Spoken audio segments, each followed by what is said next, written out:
You know ID in the town all day. ID in the SEA. You know ID in the town all day. ID in the SEA. Hello and welcome to episode 402 of the Fabulous Peltoncast, sponsored by our friends at Pagliacci Pizza. I'm your co-host, Kevin Pelton. And I'm Tristan Carasino. And we are coming to you from separate locations this week. I'm in Seattle, Washington, home of the four-time WNBA champion Storm. In the news this week, we'll have plenty to say about them.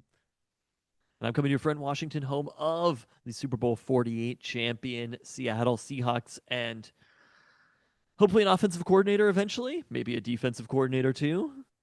I mean, the defensive coordinator search is a lot less exciting given that Mike McDonald is going to be calling plays there. But yeah, I mean, it's not an extraordinarily long offensive coordinator search at this point. They've only had a head coach for a week, but it has taken some twists and turns, and we will get to all of those later in the pod, including today's news that Chip Kelly interviewed with the Seahawks.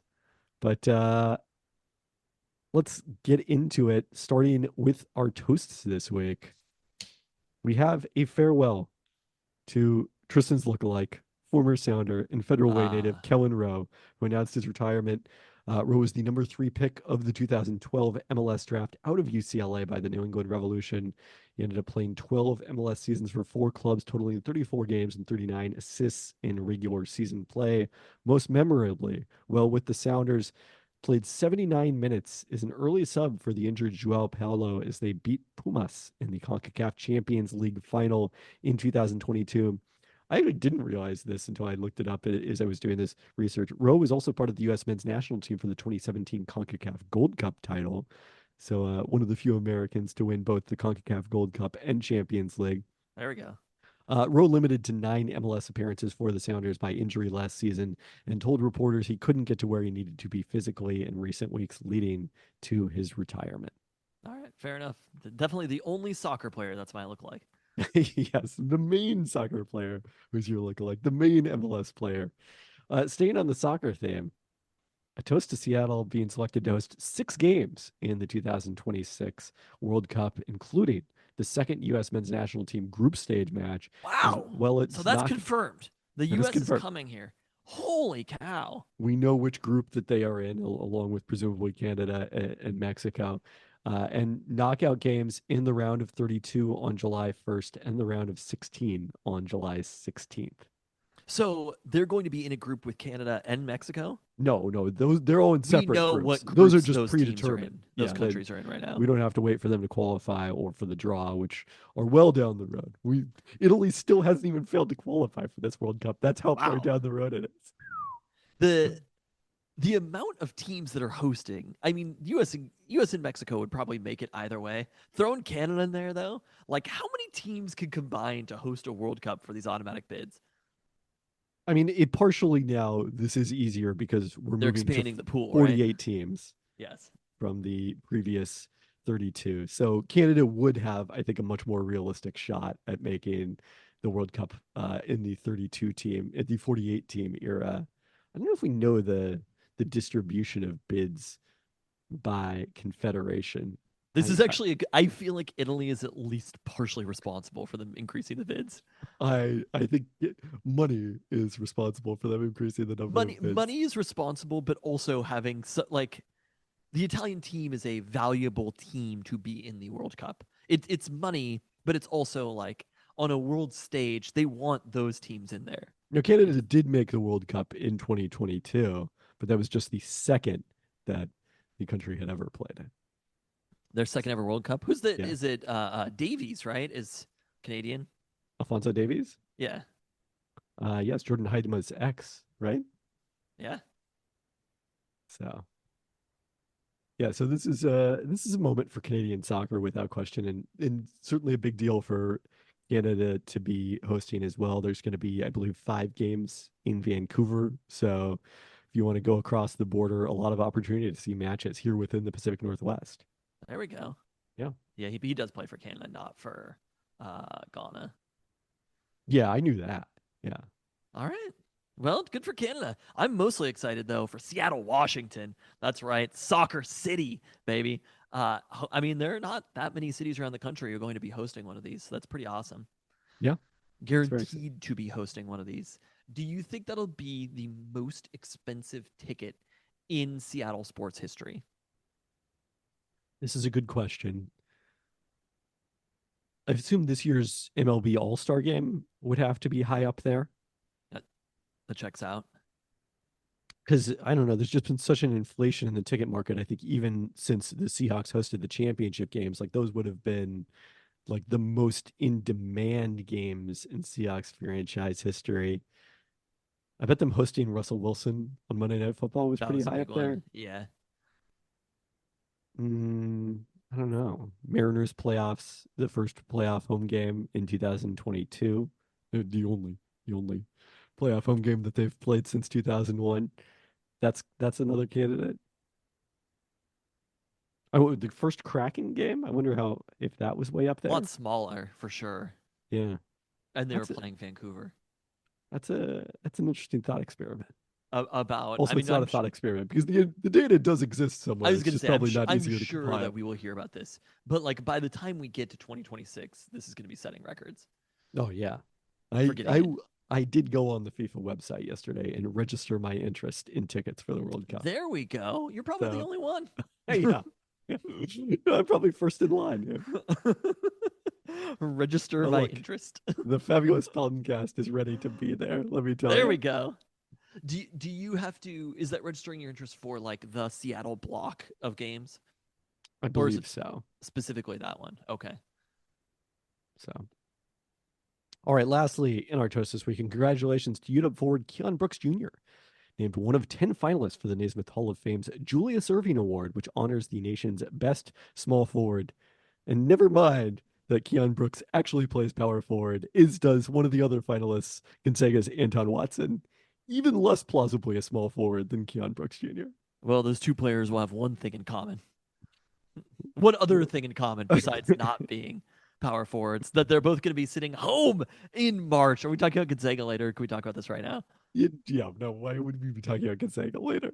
Oh, I didn't get to watch the game on Saturday, but St. Mary's going into the kennel and defeating Gonzaga. They're not the last four in. They're not the last four buys. They're not the first four out. They're not the next four out. They are out the door. They are out of the West Coast Conference. They're gone. They're at complete irrelevance right now. And if you're the University of Gonzaga, Gonzaga GU, Gonzaga Yeah, no, University Bulldogs, what are they? Gonzaga University, yes. Yeah, GU. Yeah. And you don't even make the NCAA tournament, good luck in the transfer portal after that. The program is finished. Calling it here right now. The threshold for Gonzaga has to be so much higher than anywhere else. The program's done. Good night. Goodbye. We got one thing out of Mike Hopkins, and that is ending Gonzaga for good. Do you know where Gonzaga ranks in KenPom right now? It doesn't matter where Gonzaga ranks in KenPom. I mean, it does to a degree because they will continue playing further games. Not and that their many. chances of winning God, it's those only games. February. There's so many games left. It They're really not that feels like March Madness is like right upon us. There are not that many on the West Coast. They have 7 regular season games remaining, but they are 7 conference games. They also play at Kentucky this Saturday. They are in. Oh, they'll get throttled at Kentucky. But They are 2 spots higher than Kentucky and KenPom. Obviously, they're on the road, so they are underdogs in that one. Where are they at vis-a-vis St. Mary's? 6 spots ahead of them. Sometimes there's glitches in the computer. 6 spots ahead of them, playing at home in the kennel, where I've been told Gonzaga doesn't lose. And somehow the Gales of St. Mary's, my Gales of St. Mary's, came in there and ended the program. St. Mary's started the season 3-5. Since then, they are 15-1, and their lone loss came at home to Missouri State. Not even Missouri Valley State. That's why they play the games, I guess. The most important thing, though, is the Gonzaga student section throwing a bunch of stuff on the floor in the late stages of that game. Oh, classy. Classy stuff. Look, we stormed the field in Seattle when we beat our rival Oregon at home, but have fun throwing stuff on the court, Gonzaga. These motherfuckers weren't taught to lose. There's no grit at Gonzaga. You know what I mean? Do you want to know who knows how to lose? We know how to lose. We've been Oh, doing this forever. We were born into this. We know all about losing. We were born losers. Damn it. born losers. That's what it's funny. Uh Mateo's like, Dad, what are you gonna do if the Huskies go 0-12 again? And I'm like, I'm just gonna continue to be a fan. I've been through one 0-12 season and I can make it through another. Yeah. Start looking Nothing's at gonna the transfer change. portal. I'm not gonna start cheering for Georgia, my guy. Anyway, have fun in the NIT, Gonzaga. All right. Well, we have the start of Lil Woody's Seattle Burger Month this week with a Pyongyang fried chicken sandwich from Aisha Ibrahim of Canlis featuring their fried chicken thigh, burnt coconut aioli, sawasan pickled cucumbers, and scallions. Ibrahim says this chicken uses a paste made with burnt coconut, ginger, chili, garlic, onion, green onion, cane vinegar, Okinawa sugar, salt, and coconut milk. This paste is folded into an aioli, which coats the fried chicken. This is a spicier and brighter version of the original from the Philippines, where she's from, and includes pickled cucumbers and scallions. This sounds incredible. I know you're upset about the pickled cucumbers. You're wrong. But Well, I'll just not order them. oh god. There's so much flavor in pickled items. You're losing so much of the flavor by not eating them. It's Okay. like a trade without a grade. Does it even exist? What about a This grade sounds that's a amazing regraded though. trade? Well, we have.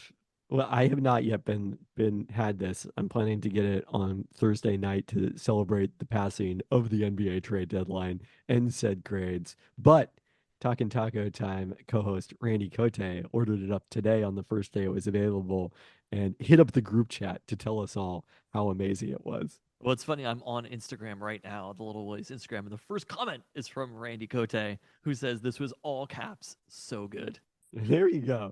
So don't take our word for it. Take Randy's word for it directly on Instagram. That's Of so course, funny. Chris Smith responded in the group chat by pointing out that the actual burger, because this isn't really a burger. It's a chicken sandwich. Is the funny thing about some of these burger month burgers, but there is one burger that's available this week, and that's the taco burger. It's back at Hello. Taco Time Northwest chain wide. So very exciting development. The Taco Burger 2.0 to be They sure. they also announced what the gift was if you get every single one of the burgers. Oh, correct. Yes, it's a water bottle this year, so that looks very cool. I think this one looks amazing though. Um, I think you can look past the fact that it's not a burger. We can Oh, have I'm not saying it's not. I'm not gonna eat eat it. Eat it heartily, happily. I'm just saying it is kind of funny that it's Burger Month and it's a chicken sandwich. well the burger last week looks really good. The Colby pa, sauce, the kimchi Paju cucumber burger. coleslaw. Yeah. Well, too late for that one. Still, it looks really good. It was very good last year. I can't remember where it ranked. I never went back through my rankings at the end of it, but it was quite good. They were So all very good. who are the chefs? Can I not have a reel? Can I just see a still fucking photo? Jesus Christ. Okay. Aisha Ibrahim from Canlis, Connor Cronin from Darklinos. Okay.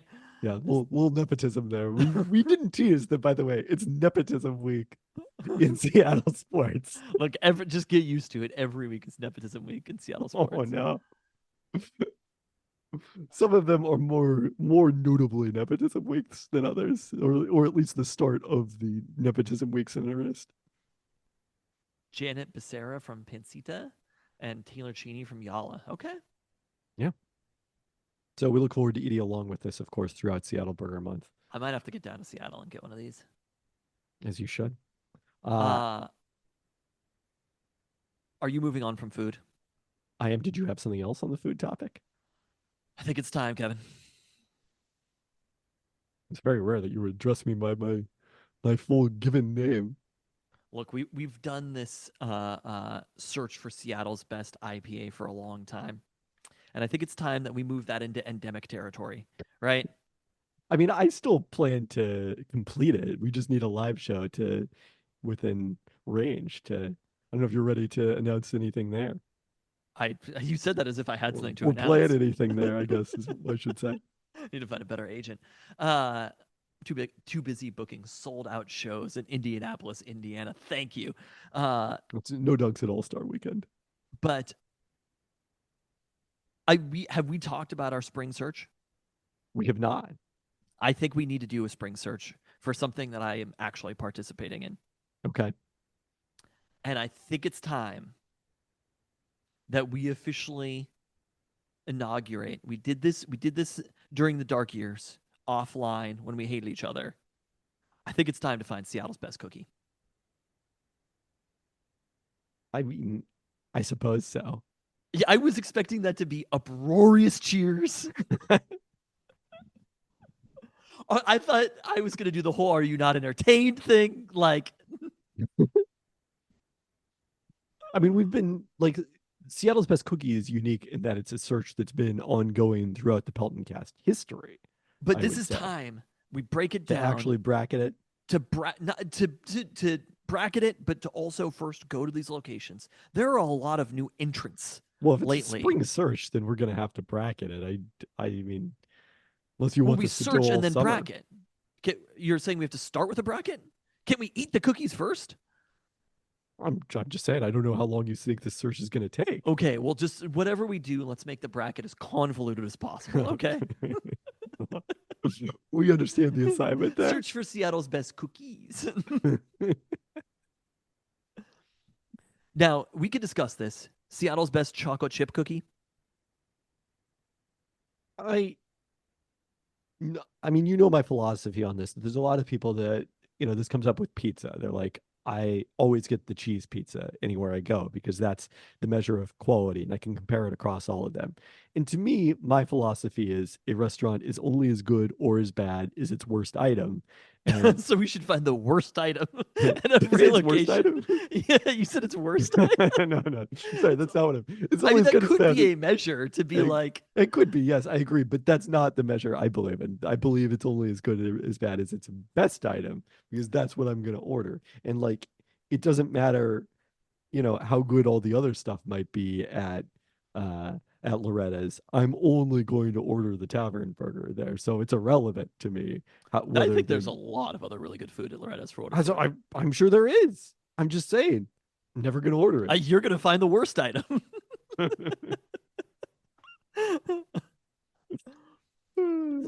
Search for Seattle's worst item. But we did donuts. We did the donut search. It was great. We loved it. It was convoluted. Nobody got it. But I feel like we really nailed it. I feel like I see all these people talking about donuts a year later, right? I think Seattle Met still talking about donuts a year later. And it's just like, boom, we did it. We did a thorough search. We found Seattle's best donut and Seattle's best donuts. Somehow both. I think there was a listener in the Discord who did Champions Week of Seattle's best. I was wondering if it was unclear whether it was a week or just all in one day, but Respect. yeah, let me scroll up here a little bit. This was Matt M who did his on a search for Seattle's best food tour so far. Doughjoy, Tacos, Chukis, and Quick Pack, and then later did Doughzone. We didn't get a rankings from Matt, so Well, they're if you pretty listen to wildly them- different foods. if you were going to do a ranking, But that's why it's a tournament of champions. I think we do cookie, and I think next spring we do tournament champions. Okay. The thing I've been considering is my tastes have evolved a bit. Wow, pickles? No, No, never. God, no. God. Oh. I love that. So my favorite thing about the tournament of champions search that what did you say their name was? Matt M. Yeah. Matt M. That Matt M did was that they just went to Doughjoy, which thank you. Well, they did the donuts. Rather No, than we the didn't pick donut. Doughjoy for anything. Oh, Doughjoy was oh, just you're in right. there. Yeah. I picked them. Well, that's I think if there is a tournament of champions, it's not going to strictly be the champions because obviously then because of your mistake, Loretta's wouldn't even be in there. We revised it. We redid it. No, I think Unita and Loretta's are both in there. Quick Pack and Cookies are both in there. Tats is in there along Oh with God, Laona. Tats better be in there. Yeah. It's just all the stuff that I picked, or I guess didn't pick. But the thing that All of the finalists. The thing that my tastes have evolved on that I have Yes. eaten more this year than already is February 6th. I've already eaten more this year than any other year in my life is pho. Oh, So I not as easy of a search to facilitate. I think part of what you liked about the donut search and the cookie search is similar is that you didn't have to like sit down and eat a meal at all these places. You can just go get a cookie. well, yeah, I don't think with my 10 to 15 children that I'm going to be able to go get like a nice bowl of pho anywhere. Not even I couldn't even get one. So okay. Well, we'll table that for when the 10 to 15 children are all off to college. All at Georgia, because UW went 0-12. I am the only one who's still a fan. Katie and I are there too. Yeah. Wet and cold. Wet, cold, and losing because we know about losing. We don't throw shit on the field when we lose. We shake the goddamn fence Or kick the garbage can. or kick a garbage can, as you should. The children were asking about that, and I was like, let me take you to the moment. Oh no. UW, that was the 0-12 season that I kicked the Correct. garbage can. Jake Locker runs in for the game-tying touchdown against ranked BYU, flips the ball in the air, not even that high, and they call a penalty on it. To me, we should have all been kicking a garbage can, right? It was If you were going to such throw an stuff on the offensive penalty. field, that would be the time to do it. Exactly. But you know what, Gonzaga? We didn't. We managed to not. Sorry, Gonzaga, that you didn't win a national championship when you literally played no one every conference season forever. I'm sorry that you lost all those times and that UW ended your program. Some of us have stayed classy. All we do is celebrate on the field. For the record, I do not like the term classy and do not endorse. I mean, obviously, I don't endorse any about this take, but do not endorse that in particular. You don't endorse anything about this take? So you No. think Gonzaga fans should have thrown things on the court? No. Curious. ESPN's Kevin Pelton in favor of throwing stuff on the court. Anyway, to me, Much like you should not storm the field of the court, or rush the court, nor should you throw things on the field or the court. Because the stands in the I will playing tell you. field must always remain separated. I will tell you this: the garbage can I kicked, completely off the playing field. That is 100% accurate. Completely separate from the playing field. That's it. It was a horrible call, and we lost the game because of it. And I stand by my decision, as if it was a calculated decision. When people, we were there in the 0-12 season, and we weren't just there in the 0-12 season. We were there enough that I was upset enough about losing that I kicked the garbage can. Well, that was the second game of the season, and Jake Locker hadn't yet been injured. I know it was Notably. early on. It was So early on. it seemed like that could be a crucial moment in the season back then. I was excited enough for the 0-12 season that the Storm, I was sent to cover their final regular season game in LA that year. It was a Sunday afternoon. The Huskies hosted Oklahoma, number 3 Oklahoma, that Saturday. And I flew to LA the morning of the game and back that night instead of going and spending the night in LA so that I could attend that Oklahoma game, which UW lost. Such a bad game. Let me review the notes here. 55-14. Wait, there must have been somebody pretty good on that Oklahoma team. Sam Bradford was their quarterback. He went He was 18 their of quarterback. 21 for 304 yards and 5 touchdowns. We saw a lot of really good players. I mean, Oh, man. obviously you're going to in Pac-10, Pac-12. But like, back then, UW was like constantly hosting top 10 teams. I mean, their non-conference schedule that year was number 15 BYU, who finished 10-3, number 3 Oklahoma, who finished that year 12-2, and then their other non-conference home game was Notre Dame. they played Notre Dame. That was that year? Not the year they played at Notre Dame, which was the next year We under Sark. hosted Notre Dame in 2007. No, in 2008. I'm looking at the schedule right now. We We hosted, hosted Notre twice? Dame in Oklahoma the same year. Wow. In 05, we hosted Notre Dame. My first year at UW. That sounds right. And it was Notre Dame and USC, I think, in back-to-back weeks. That it was year like was Notre Dame Brady and USC. Quinn and Matt Leinart in back-to-back weeks. And Reggie Yeah. Bush. So like they used to have monster non-conference schedules back in the day. They were not back-to-back weeks, but they were back-to-back Lost them home all. games. Lost Oh them yeah. all. Yeah. That's why they stopped scheduling them. Unfortunately, sometimes then they started scheduling Montana, and sometimes they lost that one. Lost too. those two, or scares from Eastern. Look, we got to see Cooper Cup and Vernon Adams too. Anyway, Gonzaga fans, that's how you lose.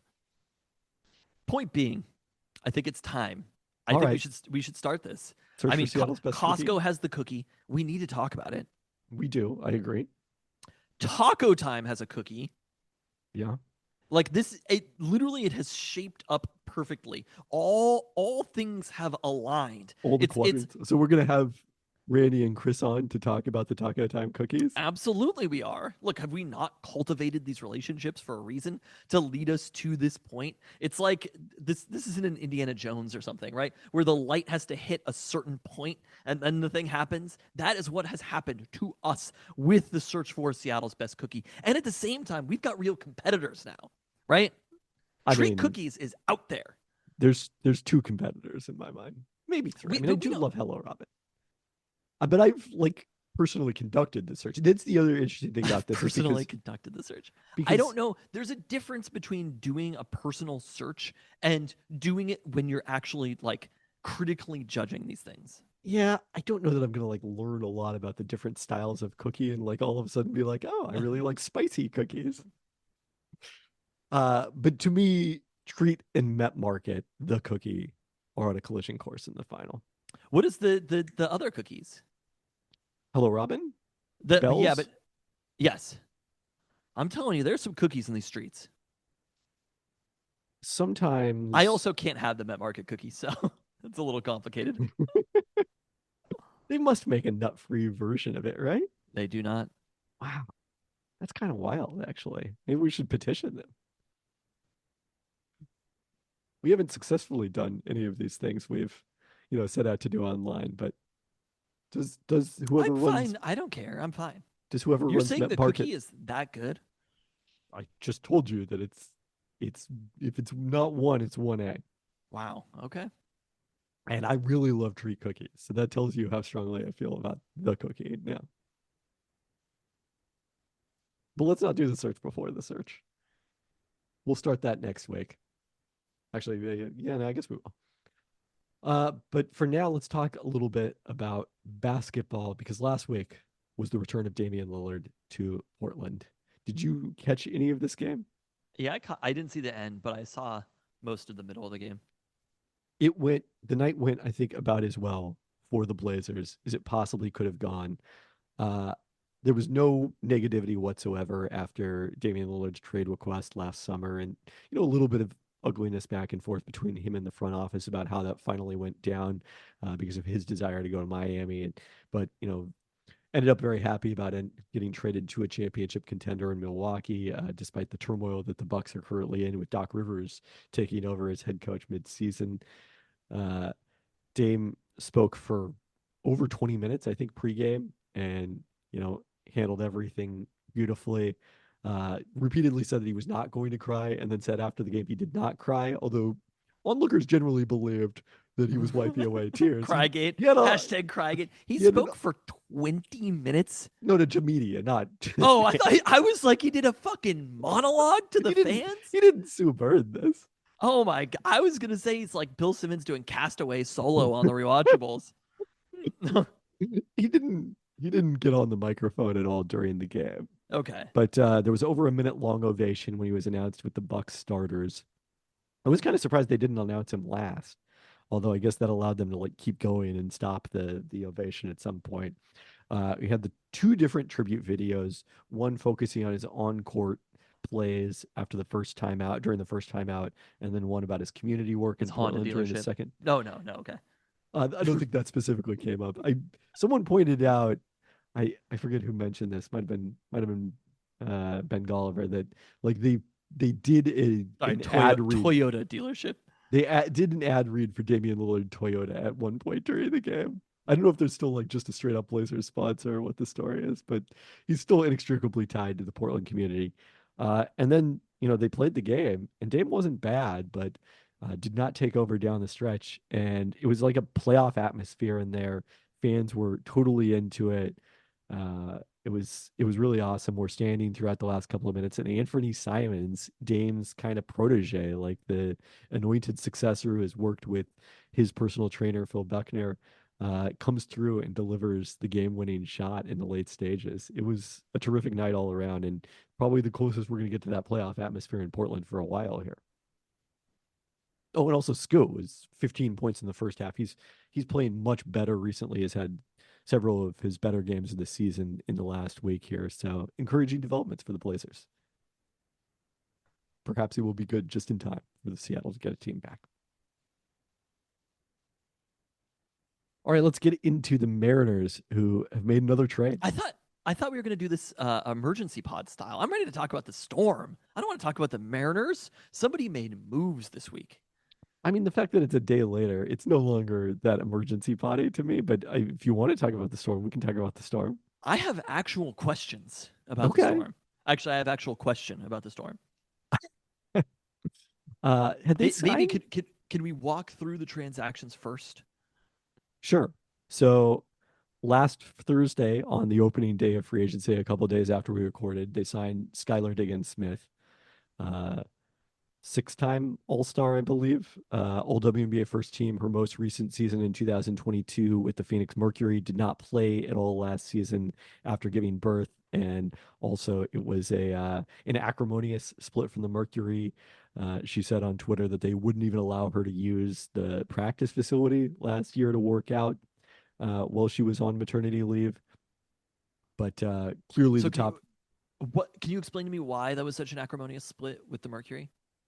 She clashed with their head coach, Vanessa Nygaard, had some comments about that on Twitter earlier today, about how their relationship kind of started off on the wrong foot. Notably, so Nygaard, at one point when Diana Taurasi was not selected to the All-Star game in 2022, Nygaard said that, something along the lines of basically it's not a real All-Star game if Diana Taurasi isn't there sticking up for her player. And Skylar quote tweeted this with a clown emoji because she was in the All-Star game. Okay, fair enough. So that's like the most public example of it. But and then I don't know exactly where things stood as of last year, but clearly she was excommunicated. They didn't even treat her or acknowledge her as part of the team throughout last season when she was on maternity leave. So it was like no question that she was going to leave this off season. But plenty of interested parties given Skylar Diggins-Smith's track record, and the Storm beat them out for to kind of continue the legacy of point guard play that Sue Bird established here in Seattle. Yeah, so how good is Skylar Diggins-Smith right now, assuming that she's coming back near the same level that she was a year prior? Yeah, I mean, she was the best point guard in the league in Phoenix, and her move from Dallas to Phoenix was like kind of the first of this generation of WNBA super teams. She was also fired by the Mercury, right? Vanessa Nygaard. Yeah, she was fired midway through last season. It didn't have the kind of immediate results that everyone was expecting because in 2020, Brittany Griner was away from the team at the end of the season. That was obviously the weird wobble season. Next year, kind of up and down regular season, but the Mercury beat the Storm without Breanna Stewart in overtime in the playoffs in the last game they played in Everett, and then knocked off Las Vegas in the semifinals and went to the finals, faced Chicago, ended up losing there in the finals. That was kind of the high point. Then obviously 2022, new coach in Nygaard, and Brittany Griner was wrongfully detained at that point in Russia. So, Phoenix didn't have the full team. They made the playoffs, but just kind of snuck in, and Diggins-Smith was away from the team already by the playoffs that year. So she only played in the postseason twice with Phoenix out of the 4 years she was under contract there. Okay, so Skylar Diggins-Smith is signed. What next for the Storm? So one of the big things we should walk back to last week, I think we talked about, or did we? I don't think we talked about any of this. I don't remember what the timing was, but so they traded. Yeah, I guess this was not on the podcast. They traded Kia Nurse and the number 4 pick in this year's draft to Los Angeles for the Sparks 2026 first round pick. And the reason this was important, this is something I had kind of had seen as I was doing the WNBA mock-off season was going to be necessary, is both to create max cap space for 2 max offers, and then number 2, the WNBA has a limit on the number of guaranteed contracts you can have, and they couldn't have offered two guaranteed contracts because Kia Nurse had one. So that's what that move accomplished. Obviously, at a pretty considerable expense in terms of the lottery pick that was going to be their highest since 2018. I think one of the things that's happened, Phoenix subsequently traded the number 3 pick in this year's draft to Chicago Tuesday as part of a deal for Kalia Copper. And it's become clear that the GMs definitely don't seem to expect all of this year's top prospects to come out. Paige Beckers in particular seems very likely to return to UConn because she hasn't had a real NCAA tournament run yet. Her first year was in the bubble. Her second year, she was coming back from a knee injury, then missed all of last season with an ACL tear. So she seems very likely to go back. We'll see with Caitlin Clark and Cameron Brink, who are, the other two top prospects this year, but then also with Angel Reese sliding around draft boards, no longer did it seem like the 4th pick was actually all that valuable to have. I mean, still a good pick to have, but no longer as valuable as it seemed a few weeks ago at the lottery. So this is feeling like a 1 or 2 player draft now. Quite possibly. Okay. So what about the pick that the Storm traded for, the 2026 pick? Yeah, and that's why this isn't just them giving up the pick to get off that salary, which would have been too much to pay, I think, even with the potential of free agency. But now they get an unprotected pick from the Sparks. We're clearly rebuilding. They've ended up, they made another trade involving former Storm point guard Jordan Canada, who went to Atlanta. They have 3 of the top 8 picks this year. They're the front runners to get the number 1, to have the worst record combined over 2 years going into next year's lottery. So they're hoping, I think, to add Paige Beckers. Yeah, yeah. Their hope they have this year's number 2 pick is they draft Brink this year, Beckers next year, and those are kind of the foundation. But they're taking a pretty huge risk because that 2025 season is when they're going to owe the Storm the unprotected first round pick after that. So there is an outside chance if that, they're coming off of presumably losing one of the worst records in the league next year, they could be back in the lottery again in 26 with a good chance to pick number 1 then. And I mean, how many picks are there in the first round, right? There aren't that many picks. 12. So really at lowest, they're probably dropping down 4 or 5 picks. Right. And obviously there's the time value of trading a 2024 pick for a 2026 one, but I thought it was a really creative way to do this trade by the two sides. And, it's got a lot of upside for the Storm. It's plausible they could trade away the number 4 pick and get a higher pick in addition to creating the cap space that then allowed them to make that second max offer, which they go out and on Monday, I'd heard some rumblings that Nneka Ogwumike was interested in coming to Seattle if Skylar Diggins-Smith came here. She had announced that she was going to leave LA. She cut it down last Thursday to 3 finalists: the Storm, the New York Liberty, and Chicago. Now, the concerning thing from the Storm standpoint is she spent all last week in New York. They had the release of a documentary that the WNBA Players Association put together. She was at the Brooklyn Nets game with members of the Liberty. They were clearly recruiting her hard, but they didn't have the same kind of role to offer that Seattle did. And Sunday night, Storm social media starts tweeting about the T, and it seemed like a pretty good indication that Nneka was coming to Seattle. And so Monday afternoon, she announced it, joined her sister, Shanae, on the jump to talk about the decision to come to Seattle. And this is a former MVP who's still playing at a really high level, was all WNBA second team last year. So now you add in Joel Lloyd. The Storm have 3 players who were all WNBA in their most recent season. And really? Yeah. All WNBA. Oh, how many teams there? 2. 2 teams. So top 10 players who are top 10 players in the league. Yeah. Wow. I mean, when I look at New York, the idea that Nneka Ogwumike would sign there just doesn't really make any sense to me. It felt like it was New York who had sort of chemistry issues last year, right? Yep. And adding another player at that level was not going to fix those issues. And I think everybody involved was kind of aware that I think Nneka Ogwumike read the situation very right. That go somewhere where there's a clear role for you and a competitor to a team like this, rather than putting yourself in the middle of the drama. Yeah, I mean, look, they would have figured it out. Brianna Stewart could have played small forward. I don't think she necessarily would have come off the bench there, but like they have 5 established starters. It would have been a pretty dramatic change for them one way or another. So I thought Seattle made a lot of sense all along, and Neko Gumeke agreed. And now you've got the three of them plus Ezi Megbagor coming off an All-Star season at age, I believe, 23.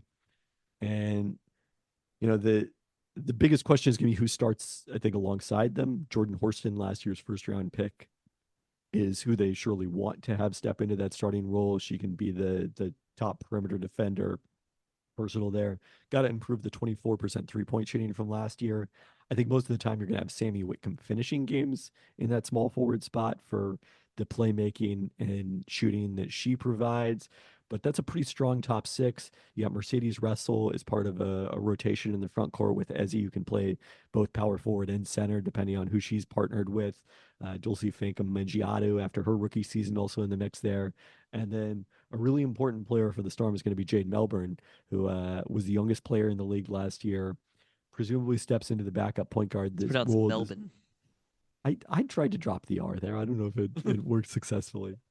You don't want to overpronounce it. Is she Australian? She is Australian, yes. That's so weird. It sounds like a TV character. It 100% sounds like a TV character. If you're from Seattle, I think I've Jake made this New joke. York. I'm joking.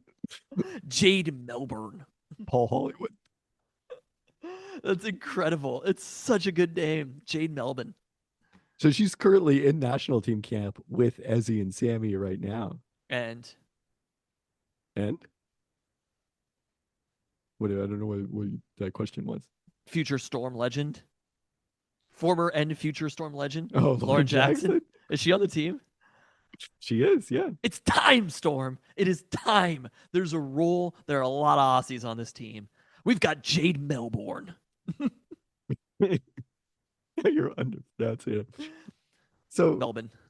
I think I can't pronounce that. Get out of here. This is an interesting wrinkle to the NECA signing. She took, according to Richard Cohen of herhoopstats.com, very slightly less than the maximum salary.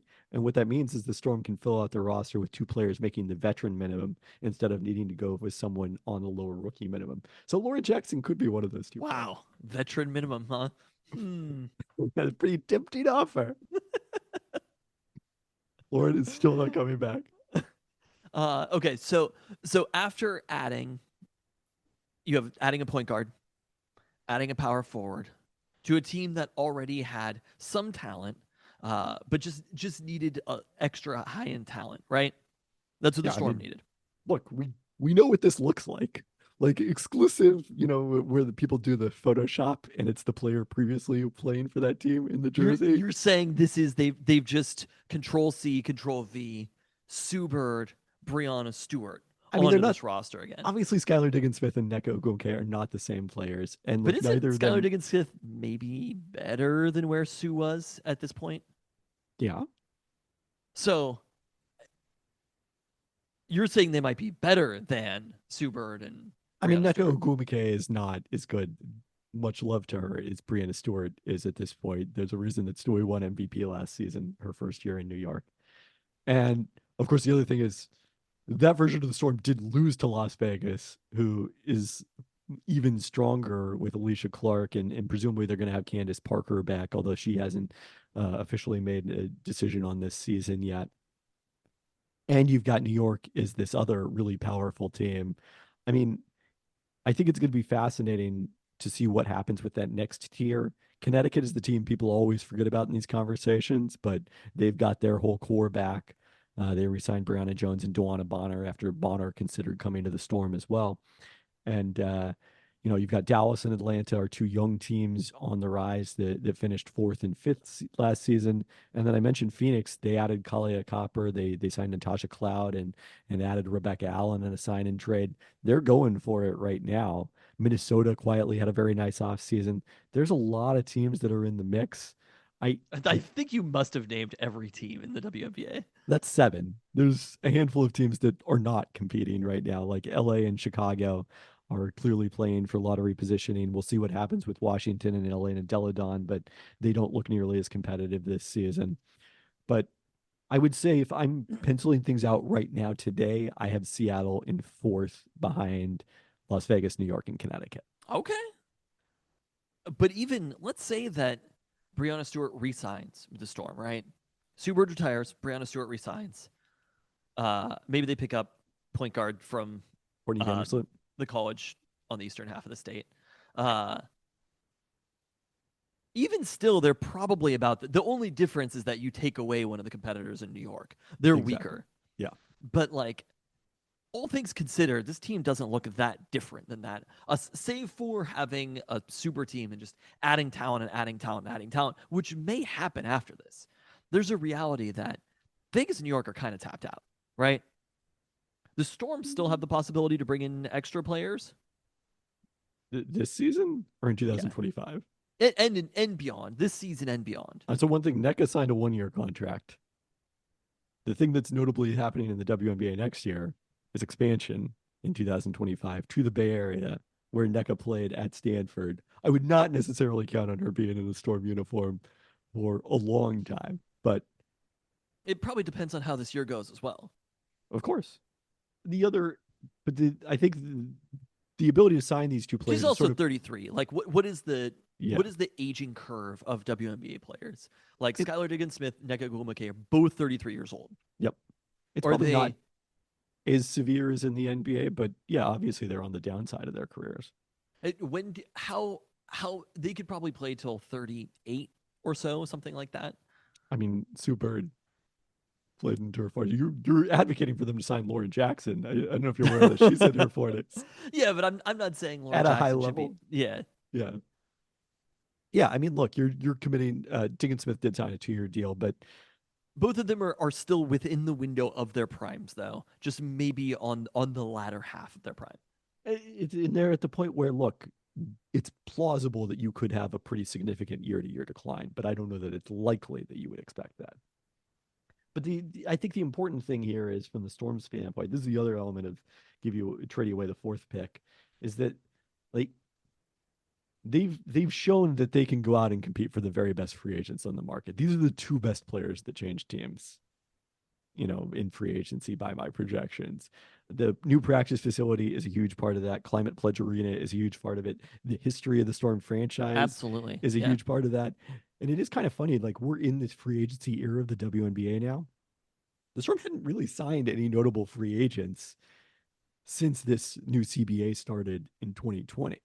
Like they added Tina Charles mid-season, but that was a little bit different. And for years, like they had been the destination. Players didn't usually change teams until the tail end of their career. But when they did, Cheryl Swoops, Yolanda Griffith, Tina Thompson, Katie Smith, all these legendary players had not necessarily finished their careers because several of them played elsewhere, but come to Seattle, for the chance to play alongside Lauren Jackson and Sue Bird, and because of the franchise, the fan base, and all of those elements. And it's nice to sort of see a proof of concept that still is a viable path for the Storm.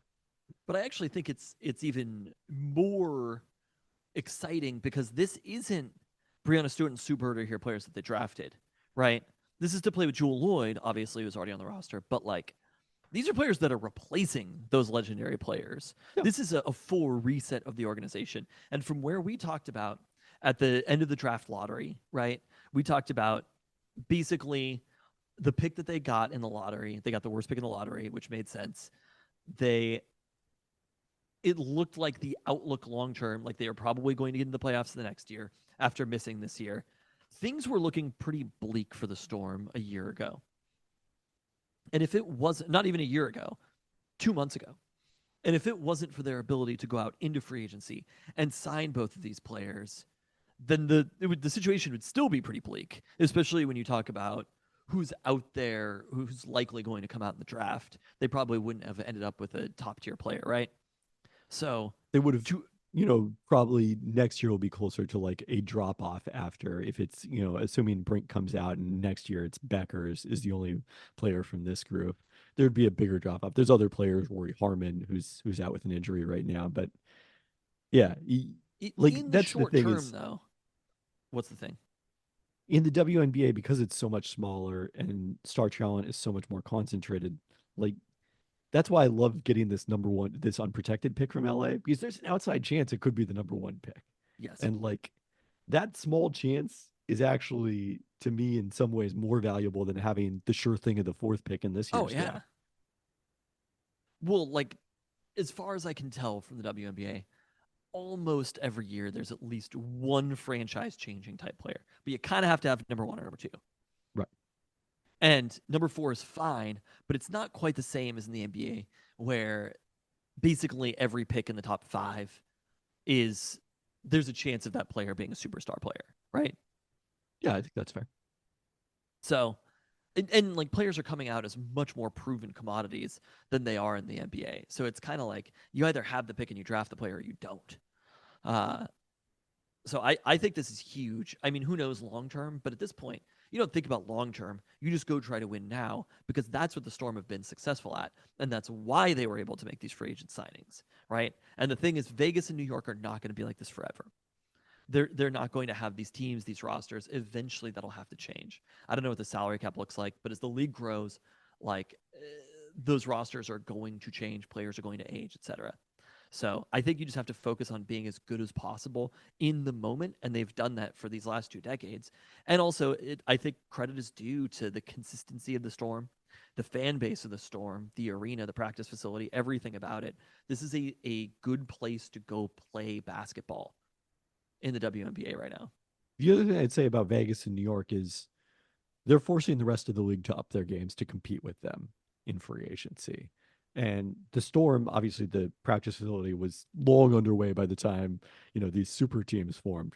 But we're seeing the tangible effects of the practice facility right now. And It's like if the you're fast food wars. and if you're one of these teams that doesn't have a dedicated practice facility, you better start working on those plans because otherwise you're going to be left behind. I mean, this is the other thing about kind of the consolidation that I mentioned in my story on ESPN.com. Uh, of last year's all WNBA teams, I believe it's 7 of 10 play for the Storm, Liberty, or Aces. If you go back to 2022, it's 8 of 10, assuming Candace Parker resigns at the Aces. And one of the other 2 players is Sylvia Fowles, who retired after last season. There's only one player who made the All WNBA team in 2022 who doesn't play for the Aces, the Liberty, or the Storm. Okay. Well, the WNBA is kind of like a haves and have-nots league, although you said it went 7 deep. So I guess it's good to be one of those teams right now. Yeah, I mean, look, you are sacrificing some depth. That's kind of the natural trade-off when you're spending that much money on the top players, and that's part of why New York and Vegas were able to do what they've done is because players have taken discounts, and we can talk about the reasons why that is happening, and the league's not thorough investigation of the allegations of salary cap circumvention against the Aces last year. That's not happening in the Storm's case. They had to, NECA took a slight discount, but basically they're maxing both of these players and Jewelloids on the super max. So they're really relying on that young talent to step up into key roles. And they have the draft pick in 2 years. Yep. Exciting times for the Storm. And control their own draft pick the next 2 years. That's one of the differences. Like you were so unhappy with me trading a first round pick for Courtney Vandersloot. That's how they got away from it by trading this year's pick. No, I think that makes total sense. It's the thing that I would do when I'm playing like 2K or whatever. Trade your draft pick. If you don't need that draft pick this year, if it's not that important, keep trading it for future draft picks. Eventually one of those is going to hit. Dallas hasn't exactly done that, but the Wings are like sort of a strategy like this in the WNBA, and it is about to pay off big time because they have swap rights with Chicago next year, and Chicago looks like they're probably going to be the second worst team in the league. Yeah.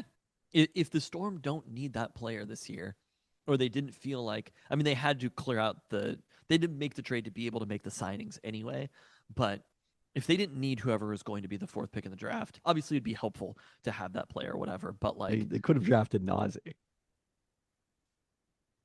And stash them, you're saying? Potentially, there's another 19-year-old Australian. I don't know off the top of my head how to pronounce her name, but Melbourne. that would have been the play if they stuck with that pick, in my Sydney opinion. Opera House.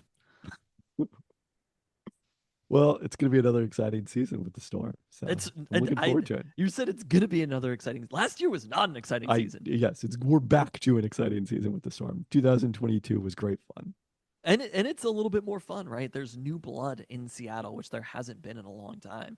Yeah. So it was so consistent, and obviously, like Sue Bird was great. We loved watching Sue Bird, but like having brand new players play here, Skylar Diggins Smith, is it. I think there's so much renewed energy around the Storm right now. Yeah, And it's 100%. we are in the transact era of And the WNBA. and give them credit. We see a lot of like women's professional sports teams fuck up things like this. The Storm were like on it with jerseys for Diggins Smith and Agumike available as soon as they signed. What teams have fucked that up though? A lot of teams have That they fucked up don't have things it. like All that. right, good on the Storm. Yeah, they got their act together. Well, a team that it remains to be seen whether they have the act together. Their act together is the Seattle Mariners, who made another trade last week, sending relief pitcher Prelander Baroa, AAA outfielder Zach DeLoach, and the number 69 pick in the 2024 draft to the Chicago White Sox for reliever Gregory Santos. After cups of coffee in 2021 and 2022 with the Giants, Santos was dealt to Chicago last winter for a non-prospect and delivered a terrific season rated as worth 1.3 WAR. Only now departed Justin Topa had more among Mariners relievers. Santos struck out better than a batter per inning and had a 2.65 FIP. Notably, he did serve an 80-game suspension in 2021 after he tested positive for the banned anabolic steroid stanozolol. Whom amongst us hasn't taken that though? Whom indeed. So this is an interesting move because the Mariners don't usually like to invest a lot in relievers. Like usually they're trying to generate relievers, but they clearly had a need for a leverage reliever after trading Topa as part of the return for Jorge Polanco.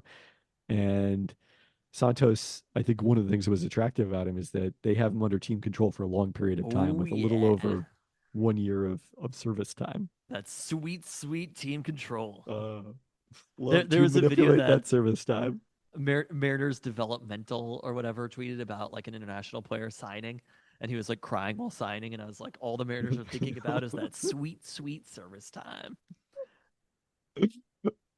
So much team control when you sign Yeah. them. The Mariners wept over how excited they were over that service time to manipulate. And if he shows any signs of promise, they will sign him to a 15-year contract. Well, you saw the Bobby Witt Jr. contract, right? Oh, I actually, here's the thing. It's funny because I actually think this is a great thing for almost all parties involved, the long-term contracts. Yeah. Because it takes away the risk from the player, right? Primarily of injury, anything like that. Bobby Witt, Julio, set for life. But the other thing is, if things go well for those players, like Julio will be a Mariner forever. And it's kind of cool to be able to cheer for somebody where it's like Juan Soto, if the Nats had signed a deal like that, maybe they would have dealt him anyway. But like Probably not. the impending free agency is what made them deal Juan Soto so early. So like by signing that deal as a fan, I guess, but it doesn't even really affect the flexibility. Like Julio's making his money now. The issue is the arbitration years in baseball, like that's the overriding issue. But ultimately, it's great to know if you're a Royals fan that Bobby Witt's going to be there forever. Although the downside is now they're using it to get public money for their stadium. So there's always a catch in pro Look, sports. the isn't public there? money for their stadium is they're going to ask for it either way, whether Sure. Bobby Witt's there or not. It's not like they're going to be like, well, we would pay for it ourselves. Who among us hasn't asked for public money for our stadium? Anything else to say on Santos? I mean, he seems awesome. I don't know. Mariners fans are very hyped about this. I feel like I'm relatively down in comparison on this particular You're going to tell transact. me that Gregory Santos doesn't seem awesome, though? And he's a little like he came kind of out of nowhere. Like I went and looked up the guy that they traded him for to the Giants got in return for him last year. He is an unsigned free agent. I get that, but like a just awesome flame throwing reliever, you're like, And look, the Mariners have been very good at picking relievers. So maybe it's, they're willing to invest so much here because they think they can turn him into, an extreme, even more valuable reliever than he has been, which was already really valuable. And then they can trade him to maximize profits. Exactly.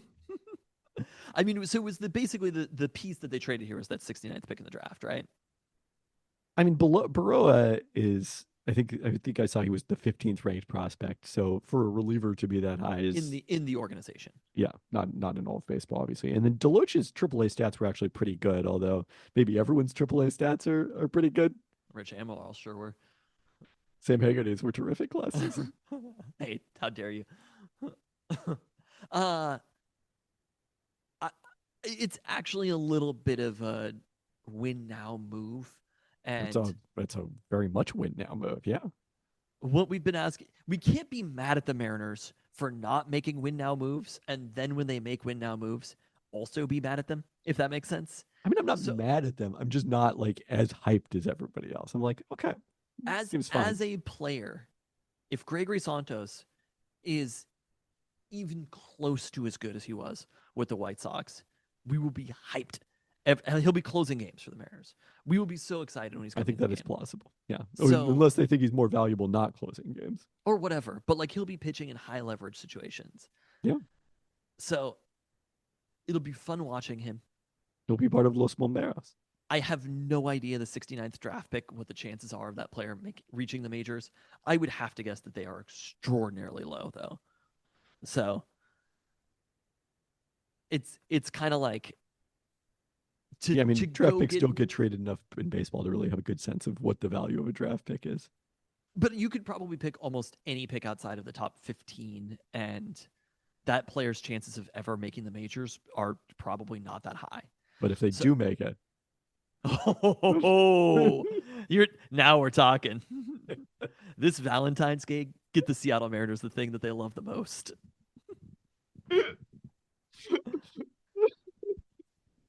Some of that sweet, sweet team control. But like, someone please mock up a Mariners jersey with team control on the back. but every team likes team control. But some teams like it more than others. I don't think the Yankees are like sitting around at night thinking, how can we get that team control? I don't know. I think the Yankees care about team control. So, I mean, Juan Soto, very little team control. well, now he has a lot because he signed a multiple year deal. That's when they acquired him. Yes. Yeah.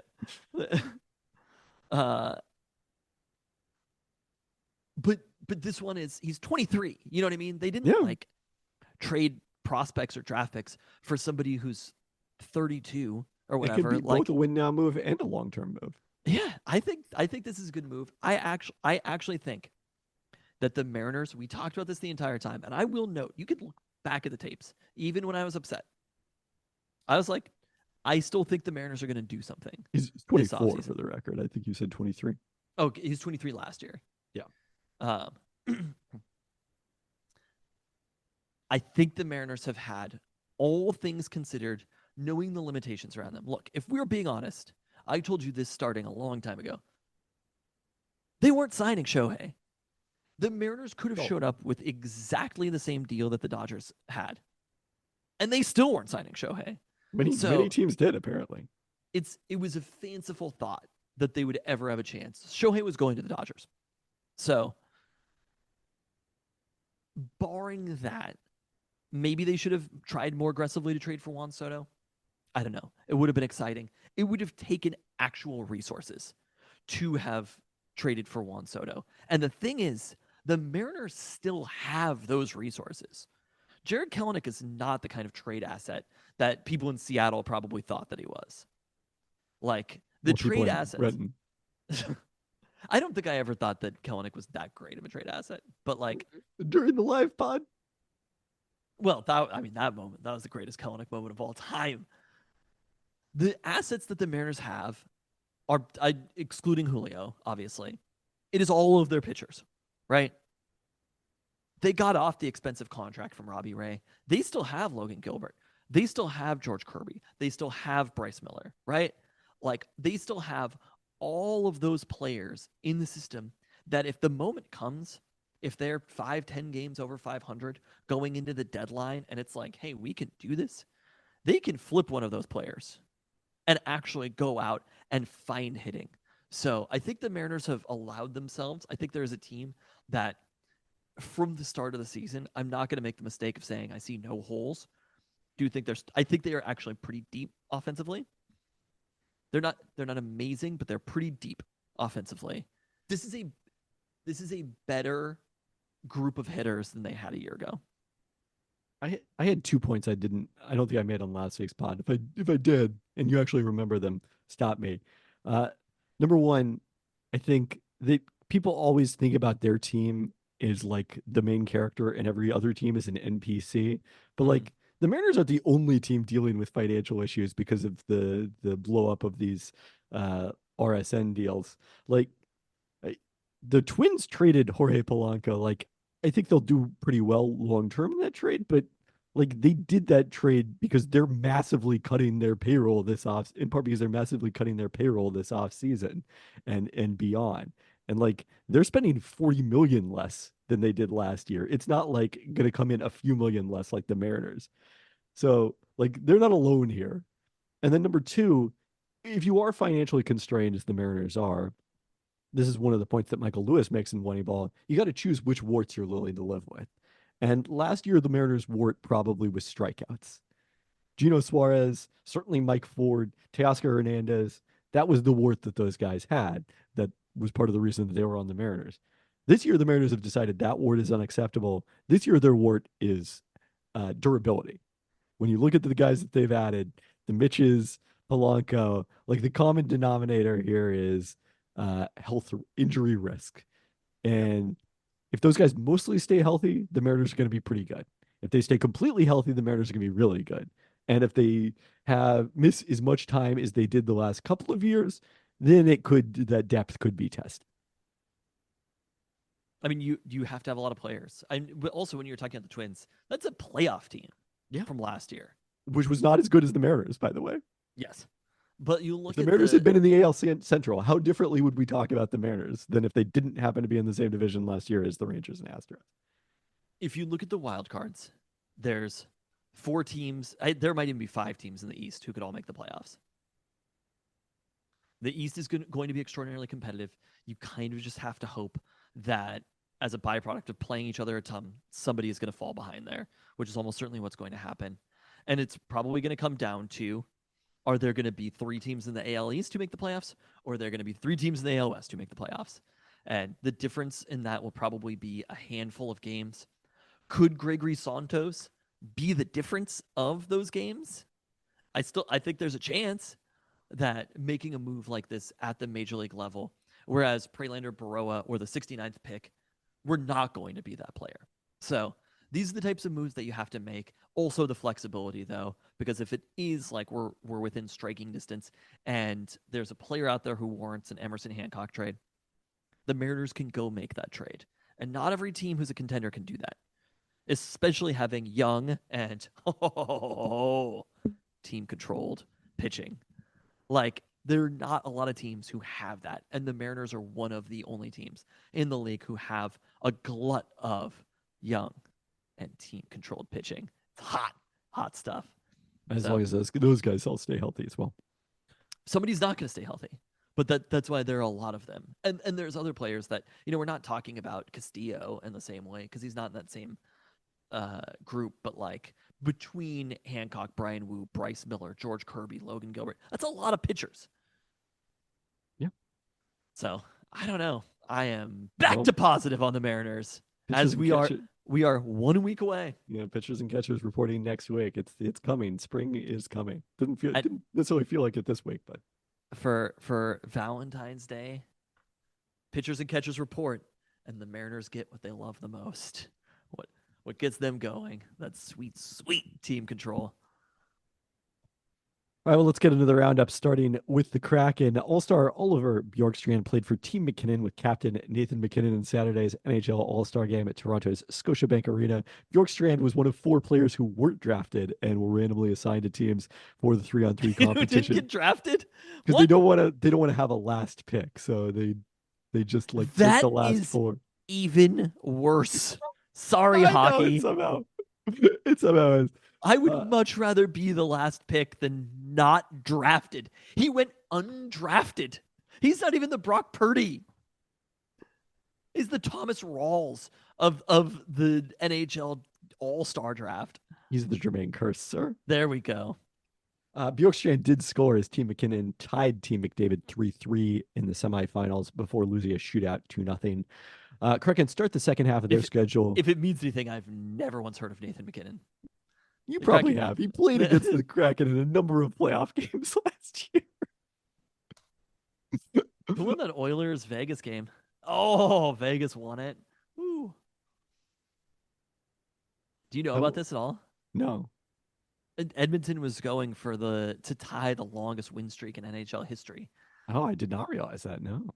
And they came up against the Golden Knights, who beat them at home. Wow. Yeah. Well, there you go. Do we have stats? Oh, this is the wrong season here. Stats for the first round series against Colorado. How many goals did Nathan McKinnon score? He had 3 goals and 4 assists in the 7-game series. That's to me the NPC thing about every other team is the Kraken are playing a game and then there are people on the other team. It's like the hockey guys, like the children's hockey guys. That's who's Kraken. The Kraken have players who I might have heard of and will remember, and they were playing against jerseys. When people talk about the laundry thing, like you're cheering for laundry, that's every other team in the NHL. I'm just like a person in that jersey skating around fast. Someday we'll do how many NHL players on other teams, or including the Kraken for that matter, can Tristan name? Nathan McKinnon. I'm at one. Can you name the player who was the Kraken's All-Star who I just talked about? Bjorkstrand. Oliver Bjorkstrand. Yeah, we'll give you that one. All right, Definitely could not name a single Golden Knight though. They've got Eichel, right? I don't look to me for confirmation of that. I don't know that I know a lot of Golden Knights players, but I do know, in fact, Jack Eichel. And I know that the Oilers have Connor McDavid.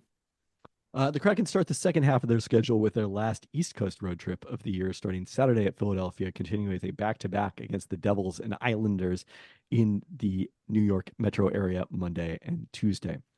I'm not seeing anybody named Eichel who played today. He's injured right now, it looks like. Okay. Last played January 11th, according to Hockey Reference. I also knew it was Mario Lemieux's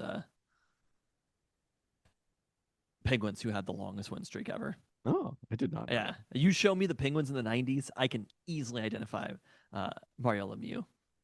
Is he Italian? Have we confirmed that? I mean, Or Lemieux just is a happens to be- very French name. I know, but his name is Mario. It is true. Well, look that up while we talk about the Seattle Sounders, who started their preseason action last week in Marbella. They signed a player named Jade Marbella. On Wednesday, they opened with Serbian side FKTSC, playing a pair of 60-minute scrimmages. They drew 1-1 in the first and 2-1 in the second. Few starters played in that one, just the Roldans, Josh Atencio and Joao Paulo. On Sunday, they beat Swedish club IFK Norrköping 3-0 in 135 minutes of action. Albert Rushnak and Leo Chu scored with the starters on the pitch, while Dylan Tevez scored after the teams rotated in their second units at 70 minutes. Sounders started last year's favorite attackers and midfielders with the presumed second unit backline of Javier Arriaga, Cody Baker, and newcomers John Dell and Nathan. New designated player Pedro de la Vega has not yet played. He's still coming off that injury in Argentine youth camp. Sounders will face OB from Denmark on Friday before returning home, and home will now be Renton, Washington. Hello. Seattle Reign FC added a pair of Welsh players last week, looking to cash in on that welcome to Wrexham hype, signing midfielder Haz James and left back Lily Woodham to join Welsh captain Jess Fishlock. James, who was with Tottenham, I guess she's not the captain, but she was the MVP of the league. James, who was with Tottenham, previously played in the NWSL with the Courage in 2021 and the Pride in 2022. She appeared in all 22 WSL matches and started 17 last season, but had fallen out of the Hotspurs starting 11 in recent weeks, paving the way for her departure. Woodham, who was at Reading, is on the rise at age 23. She debuted in the WSL at age 18 and already has 47 starts to her credit in WSL, despite the club's demotion this season. Okay, I had some update on Mario Lemieux. Okay. The Wikipedia says Lemieux was born in Montreal, way down south in Montreal, to Pierrette, a stay-at-home mom, and Jean-Guy Lemieux, obviously Italian. So not a lot of strong evidence there, seeming pretty strongly French-Canadian. There's one website called WeTheItalians.com with the headline, "The Greatest Italian Athletes from Pittsburgh," that's a sentence, and lists Stanley, two netminers of Italian descent were unsung heroes of the victory. Yes, Mario Lemieux, Jaromir Jagr, and Paul Coffey were leaders of that cup run. And I'm just like, oh, okay, so they're not claiming they were Italian. Yeah, I they're see. adjacent to Italian. I thought this was like Grandma and Grandpa level, just being like, we are claiming anybody who did anything good. I mean, Which how many pages do they have devoted to Franco Harris on the great Italian Pittsburgh athletes? WeTheItalians.com, but without the goaltending of Tom Barrasso and the pinch hit appearance of backup Frank Pietrangelo. Okay. The Penguins never win that Stanley Cup. So, okay. Mario Lemieux, not Italian. Mario Lemieux, teammate two Italians. And really, goaltending is what Italians do best, I think. It's the catcher of hockey. That checks out. That checks out. Shouts to And Mike Piazza. we play defense. Oh, yeah, good point. That's what we do. Stop people from scoring. Yeah, we stop people from scoring. We don't throw stuff on the court when we lose. Different wheeze. A lot of wheeze. This is it's Seattle. Look, more Italians are coming later in this podcast. I'm aware. Are you? They're Wait. coming. I don't know. Are we talking about the same Italians? I don't know. UW softball is back on the rundown. They open the season this weekend with the Puerto Vallarta College Challenge. They'll face a pair of ranked opponents, number 1, Oklahoma, of course, and number 17, Nebraska, a future Big Ten rival. Huskies are ranked 10th in the preseason poll, 3rd among Pac-12 teams after Stanford and UCLA. Pitchers Lindsay Lopez and Ruby Malin were the 2 Huskies selected for the preseason All Pac-12 team. So what is the day that UW officially joins? Is it July 1st? Yes. That UW officially joins the Big Ten? It's kind of strange because we are definitely on, like, the minute the football season ended, it felt like it was like it's Big Ten time. Right. And then this basketball season is going, and it's like once that finishes, but like there's certain seasons where it's like we're just closing them out or whatever, and it's just like ending that era or whatever. So this being the final season of Pac-12 softball, very competitive Pac-12 softball. It'll be the last time. I mean, this move, like the Big Ten, we'll see how much it benefits them in football. Softball, this is a huge fucking move for the Big Ten. Didn't we look at it and, oh, you're saying the Big Ten's going to, because I think the Big Ten had some pretty good softball teams also, right? No. What was the sport that Big Ten was surprisingly good at? Maybe baseball. It might have been baseball that we looked at. Softball, they're But not did notably Michigan beat UW at softball last year? That was 2 years ago. Okay. But yes. But notably, Michigan was like the Big Ten champion, did not have home field in the first round. They were, or maybe the second, the semifinals. The super regionals, I guess is what they called them in softball. Do you want to hear this crazy thing that happened to UW men's basketball? What's that? Won the Pac-12. Oh, no. Didn't even make the NCAA tournament. I swear to God it happened. It really did. Can you imagine that now? Yes, actually. If I can imagine. They're above by the grace of Arizona. But where we're going. We won't need roads where we're going. There also might just be a 2-conference tournament where we're going. Very plausible. We'll see what You that never know. working committee ends up coming up with. All right, UW women's basketball had a setback weekend as they were on the wrong end of a pair of lopsided losses at home to the ranked Mountain teams. They pulled within 7 of number 20 Utah after 3 quarters on Friday night, but gave up 28 points in the final period. They were unable to stop Alyssa Peely, who scored 31 points on 12 of 16 shooting, with Jenna Johnson adding 19 on 9 of 11 as Utah shot 65% from the field. On Sunday, Huskies never really in the game against number 6 Colorado, shooting just 32%, as Aaronette Vonleh led the Buffs with 21 points on 10 of 13 shooting. So Huskies struggling with size last weekend. This weekend, they host the Bay Area schools on Friday. It's number 6 Stanford, which dropped 2 spots after losing at Maples to USC, with Juju Watkins scoring 51 points for the Trojans last Friday. She's a freshman, so she's in the 2027 There we WNBA go. draft, and you may want to Or start trading for picks for that. I don't know if she's got the ability to declare in 2026. We'll have to investigate that. But if so, not a good idea by LA to trade that pick. The Cardinal rallied to beat fellow top 10 team UCLA on Sunday, and Tara Vanderveer recently passed Mike Krzyzewski to become the all-time winningest coach in Division I history, men's or women's. Then Cal on Sunday, a crucial game for the Huskies to stay in the bubble conversation. They're currently the first four out on bracketology.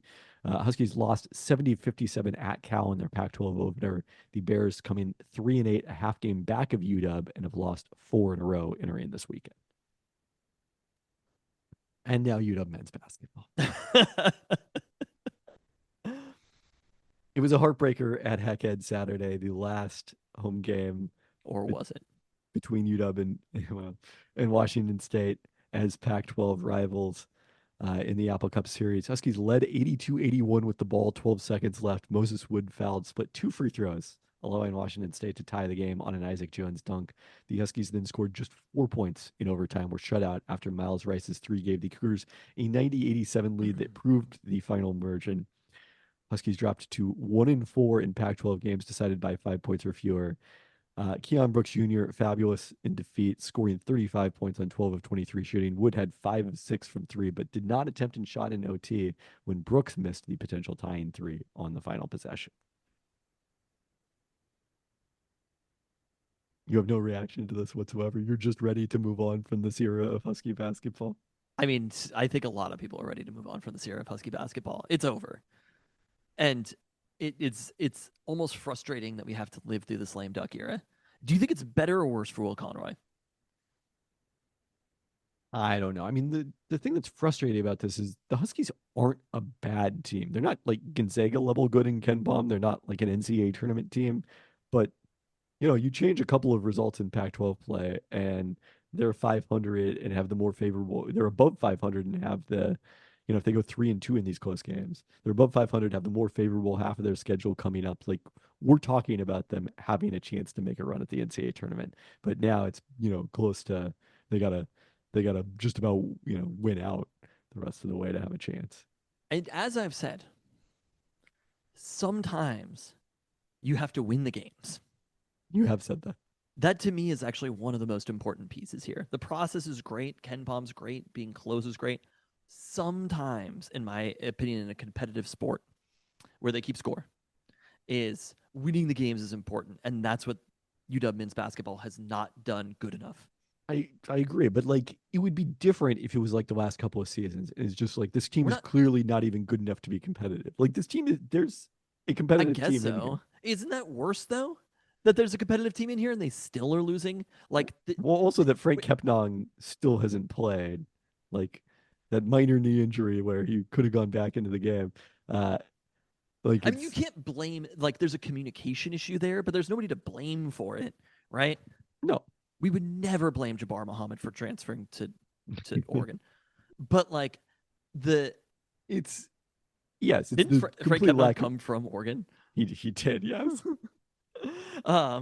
It's basketball. Who even cares? I see them in the next 4 out, and I'm like, I saw Wazoo in the last 4, and I'm like, hell yeah, let's go Wazoo. Oh, yeah, all for that. Let's go. It's so funny how different it can be depending on the sport. It's also depending on the week. Like 51 weeks a year, I root for Washington State football. 1 week a year, their fans are super annoying. I actually have to let you onto something. They are walking the earth being that annoying all the rest of the time. Not to me. They're being that annoying now. I don't know. They're not fans, I guess. More annoying that week. They're the same level of annoying. You just don't see it. They're more annoying. They're more extra. It's like when you pick up the couch and see all the garbage under the couch. It's still there, whether you put the couch down or not. It's not like the garbage disappears. I don't agree with this analogy. Because you don't have garbage on your couch. Don't talk to Katie.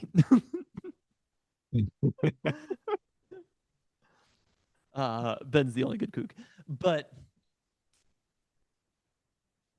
I just when the team, the promise that they had at the beginning of the season, I understand the Kepnang injury, but like your complaint about it is just that Mike Hopkins hasn't said, hey, this is a serious injury that'll keep him out a month, 2 months? Like, is that more helpful? It's literally just a hope thing. It's almost like I guess it would be nice to know, but it doesn't change whether Frank Kepnong's playing or And not. look, you don't know, necessarily, but there's just not a lot of transparency. I'm sure he wants to be playing, and I'm sure Mike college. Hopkins wants him to be playing. It's not like Mike Hopkins is like, sit this one out, bud. Just I rest a little bit agree more. with that. So like it sucks, but the reality is people get injured playing sports. That's not my complaint. Again, my complaint is like you never have any idea But they're not whether not he's going to play. So building you keep something. hoping that like, oh, this will be the game where he comes back and plays, and then it's always not that game. Well, somebody needs to is NBA better at this injury reports? Obviously they're Yeah. better, but like are they NFL level good at I mean, they're fining people for Joel Embiid not being on the injury report and then not playing. Okay. I mean, I agree with you. I don't know. It's probably going to change over time as people start gambling more on college sports. Yes. But not that many people are gambling on the Apple Cup Series in basketball. Jesus And whether Christ. Frank Kepnong is playing, but eventually that will probably change. Like there's about to be an AFC and an NFC or whatever, and everything is going to change with college sports. Right now, it's kind of just annoying, but it doesn't change the fact that Frank Kepnong is injured and is not playing, and the team didn't win. They're not winning games. Maybe pre-injury, we felt like maybe the team would have been as good as we thought they were pre-injury. And it's just that Kepnong injury is such a huge deal. And Braxton Mia coming back post-injury just isn't as good. Like, that's fine. But then overall, the team just isn't that good because you need to have the depth to withstand one injury. And it's not even necessarily an injury from your best player. This isn't Keon Brooks being injured. No. So, I don't know.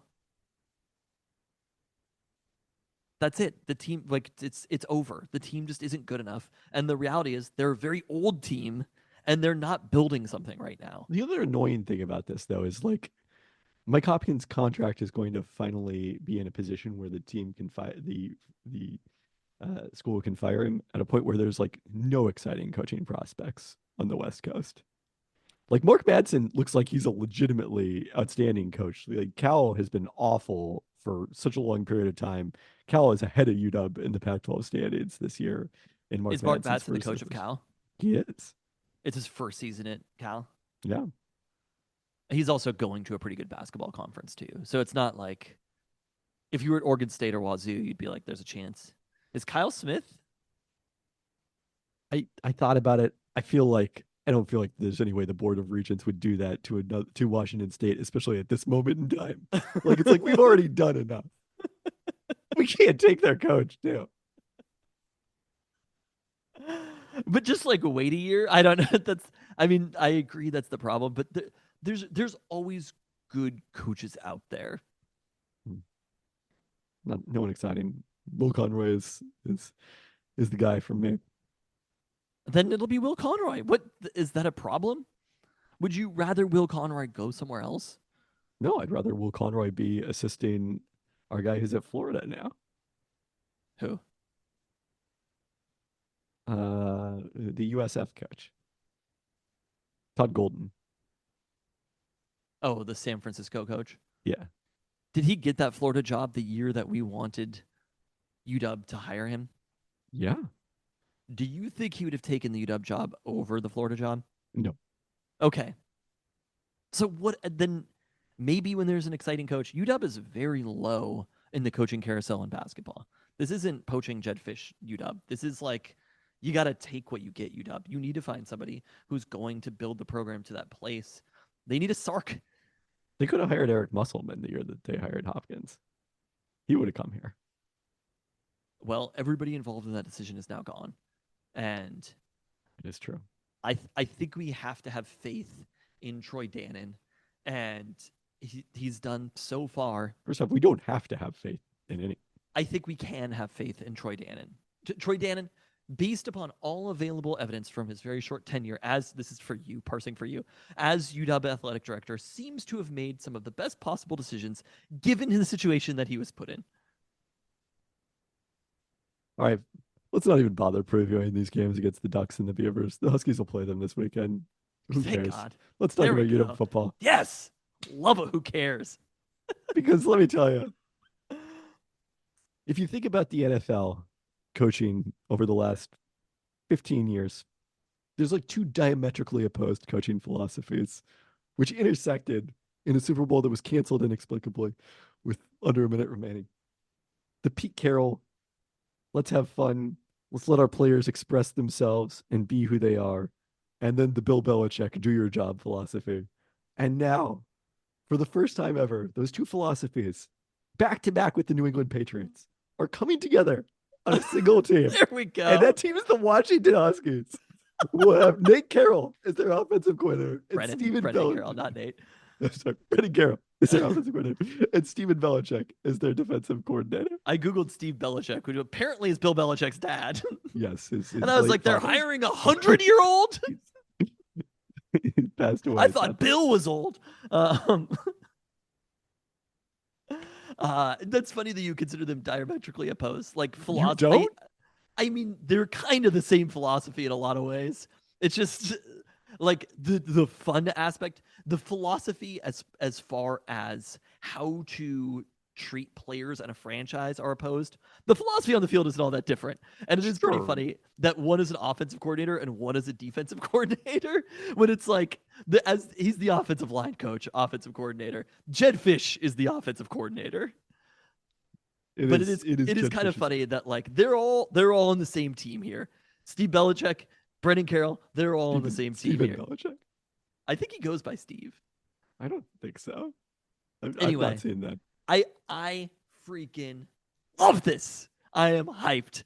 You can't tell me that this isn't exciting. Having a Carroll and a Belichick together, they account for 7 Super Bowl wins. Is that right?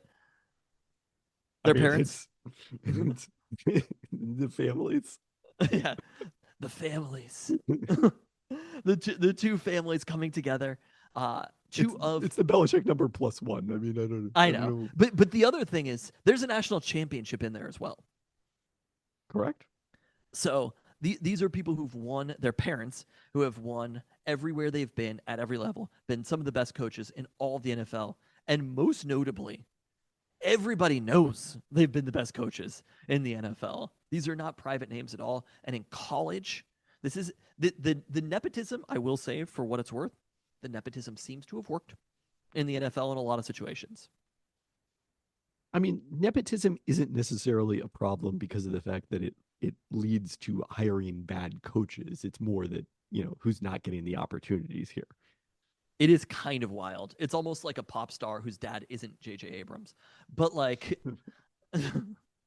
I can't think of one.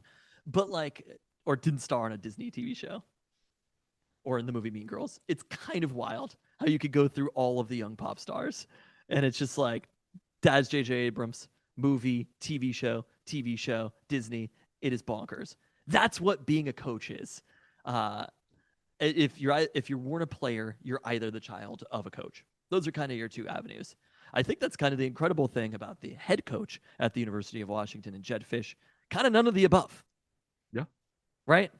Self-made man. He's got that he could prove. Below him, two coordinators who are the sons of some of the best coaches in the NFL for the last 2 decades. I mean, Steven Belichick's resume does stand on its own. It's obviously difficult to parse out his role in the Patriots defense from Bill's role. But even though he was not the defensive coordinator, he was just outside linebacker coach. Like he's called plays for the last 5 seasons here since Brian Flores' departure. And the Pats were in the top 5 in defensive DVOA 3 times in those 5 years. They were 9th this past season, number 1 overall in 2019. The last year they won the Super Bowl. And if you look at a specific position assignment, outside linebacker, Matt Judon goes to New England, emerges as a premier edge rusher, making the Pro Bowl in 21 and 22, 32 sacks in 38 games there. Did see a big drop off without him last season as their pass rush went from 3rd in sack rate in 2022 to 28th last year. But Still again, the a 9th top overall 10 defense. Yeah, and that's with Christian Gonzalez getting injured, losing Matthew Judon. Like the Patriots defense is that I'm going to give the Belichick checks in general, were leading, but that Steven Belichick was calling plays for. These are not like overwhelming with talent defenses. I gotta say, I didn't realize they were this good DVOA wise, especially The this season when the Patriots team was so were bad. good at defense. I thought the last few years they were not. I didn't realize they were this strong. Bill Belichick kind of has the goods. Like, if we're being honest, Pete Carroll's defense is Bill Belichick. He kind of can do it, you know. So Steven Belichick, not the only assistant coming to UW from New England. The Huskies also. I want to say on the nepotism piece, having those two coaches, because I think sure? the thing that we've learned. Are you sure through you don't this want to wait process- on the nepotism piece because there's more coming? in the NFL? You're saying? Yes. No, this is at college. Okay. The nepotism is not as helpful in the NFL. At college, having those names, and I think the thing that we've learned through this process is head coaches matter a lot. Position coaches matter a ton to these recruits. And I think that's the thing that way back in the days of That's the person you're talking to every day. Exactly. We weren't seeing that in the same way, right? Like Jed Fish matters, Kalen DeBoer matters, individual position coaches, Jamarcus Shepard, those people matter to the players and to recruits. And the most important thing that you could do at college, having a good scheme, having a good system, winning, all of those things are important. I like how you keep saying at college instead of in college. Whatever. In college, the most important thing you can do is go get good players, because you can go into the portal, you can go recruit, and you can go get good players. It's a lot easier than it is in the NFL. And when you're going into the room and you have 3 Super Bowl rings, if you're Steven Belichick, that shit matters, being able to do that. Because there's other defensive coordinators. There's a coach at Oregon who's a defensive coach who has a national championship at Georgia, I believe. But like, he doesn't have any Super Bowl rings. His dad isn't maybe on track to be the winningest coach in NFL history. Like, there is a pedigree that Steven Belichick is coming with, that when he's going and talking to recruits, and also, do you know who else knows about his parents?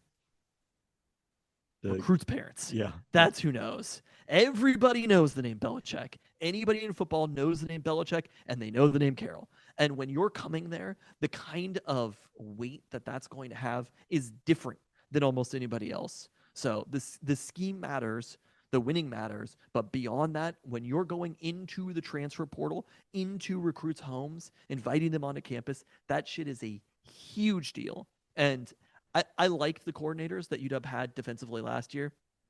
I thought they did a pretty good job given the talent. But like, if you were to ask me apples to apples, that exact same defense, Steven Belichick is coaching it versus the coordinators from last year, I'd have to assume that Steven Belichick is probably going to be running a better defense. And the thing that we know about Bill Belichick and his defenses is that he is able to adjust to what teams want to do. He's able to find the weakness of what you want to exploit and to exploit that shit. So if that's what UW, we'll see with the level of talent that they have. But if there is anybody that I would expect to be able to make the most with the talent that they have on the roster, it is Steven Belichick. I'm freaking hyped about this. So William Inge, who was the co-defensive coordinator last year with Chuck Morrell, we did get the news that he will join Kalen DeBoer's staff. No at word Alabama. on Chuck Morrell yet, right? No. So the other coach coming to the Huskies from New England is Vinny Cincinnati. There we go.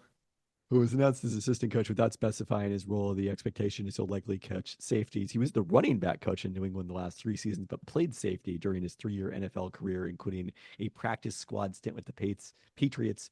He started his coaching career as a grad assistant at his alma mater, Alabama, in 2019 before joining the Patriots. And you'll never believe this. He coached with his dad, Sal. There we go. Sal coached briefly in the NFL in addition to a long college career. He's now at Colorado as defensive tackle coach under Deion Sanders. Sal Cincinnati? Yeah. That's kind of awesome. But you know what we love to see, those vowels at the end of a name. A Sal is your dad. We've got an Italian in the house, too. I mean, Vinny is fully Italian in its own right. Oh, we love to see it. Hopefully it's formerly Vincenzo. Oh, yes. It's not. Sure it's not. This, I mean, just kind of awesome. Like, Vinny Cincinnati is overqualified for this job. Oh, do you know what his middle name is though? I actually looked this up yesterday. What is it? Salvatore, Oh yeah, yeah. which I presume is his dad's name. Yes, that makes sense now that I think about it. I mean, when I saw Vinny Sunseri was coming here, went and looked at his history. He's 30 years old, coming to UW. He's already been with the Patriots. He's already been in Alabama. 32 years old, dude. The Is he all 32? ages Why on did I this see 30? podcast in approximate. Why did I think? Oh, the little thing on the sidebar on Google has it wrong. It says born 1993, age 30. How strange. But just considering how young he is and where he's been already, like to me, I don't know if he'll be here long, and that's fine.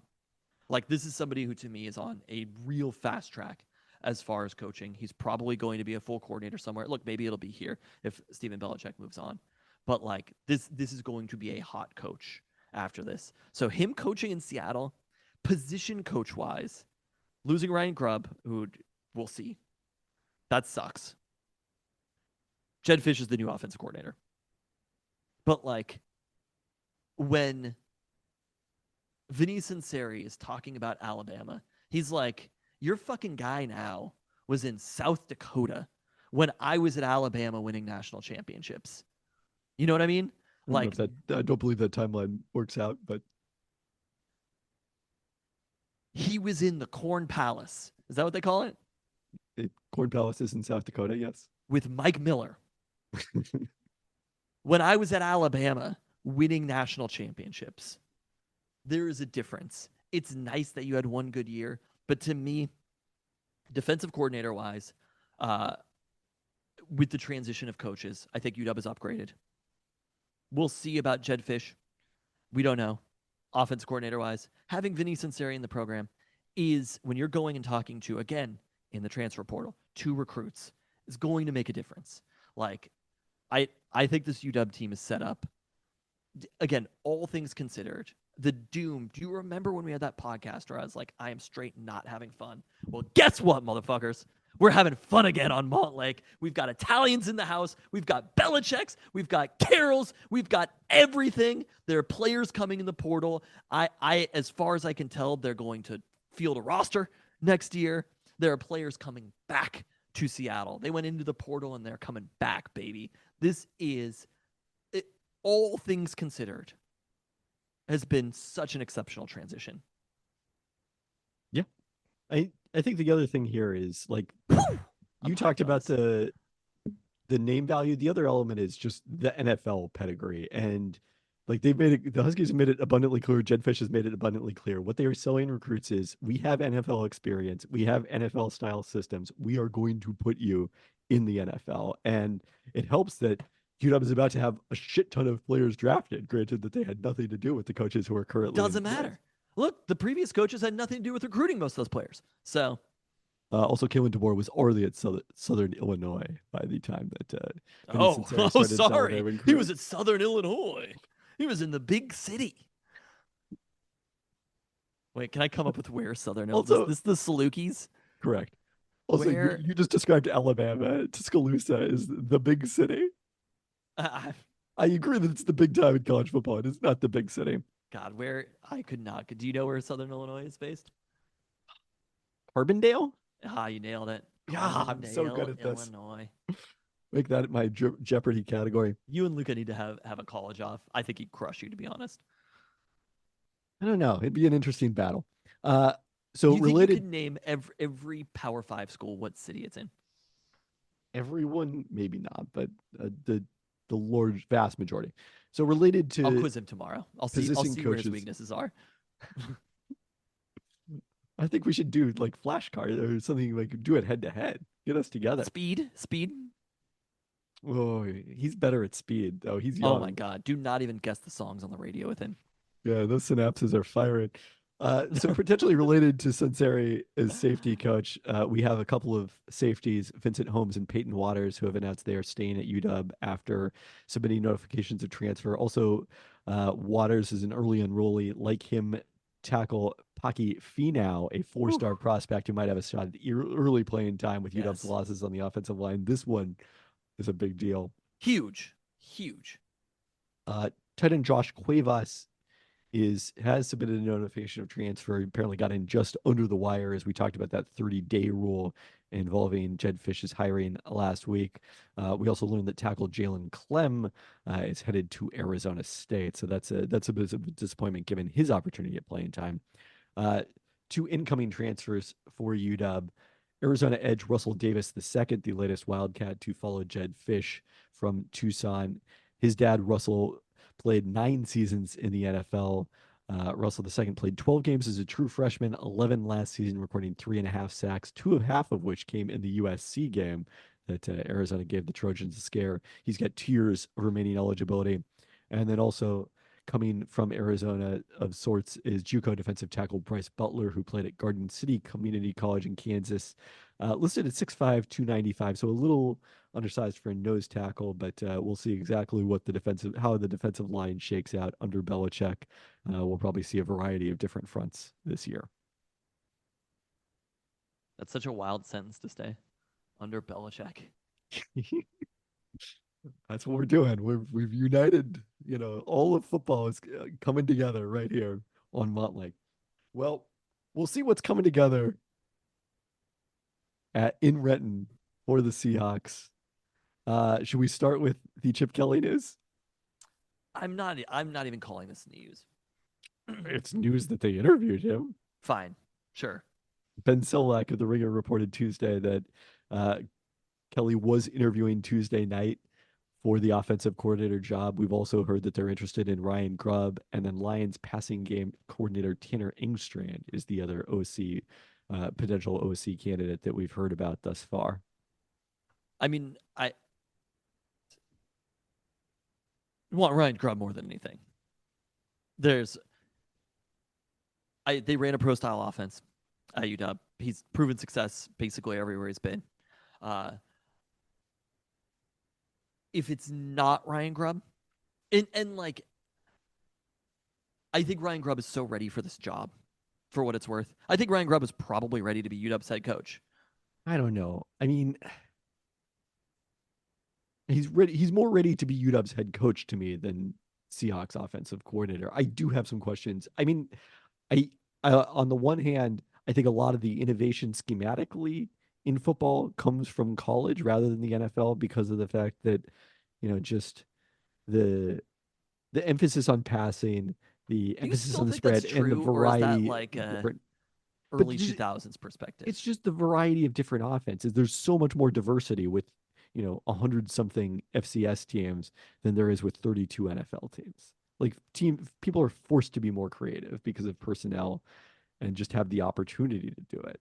So I do think so. But there's, there is a difference between the college and the NFL level. And I feel a lot better about Stephen Belichick coming from NFL to college than I would Ryan Grubb going college to NFL.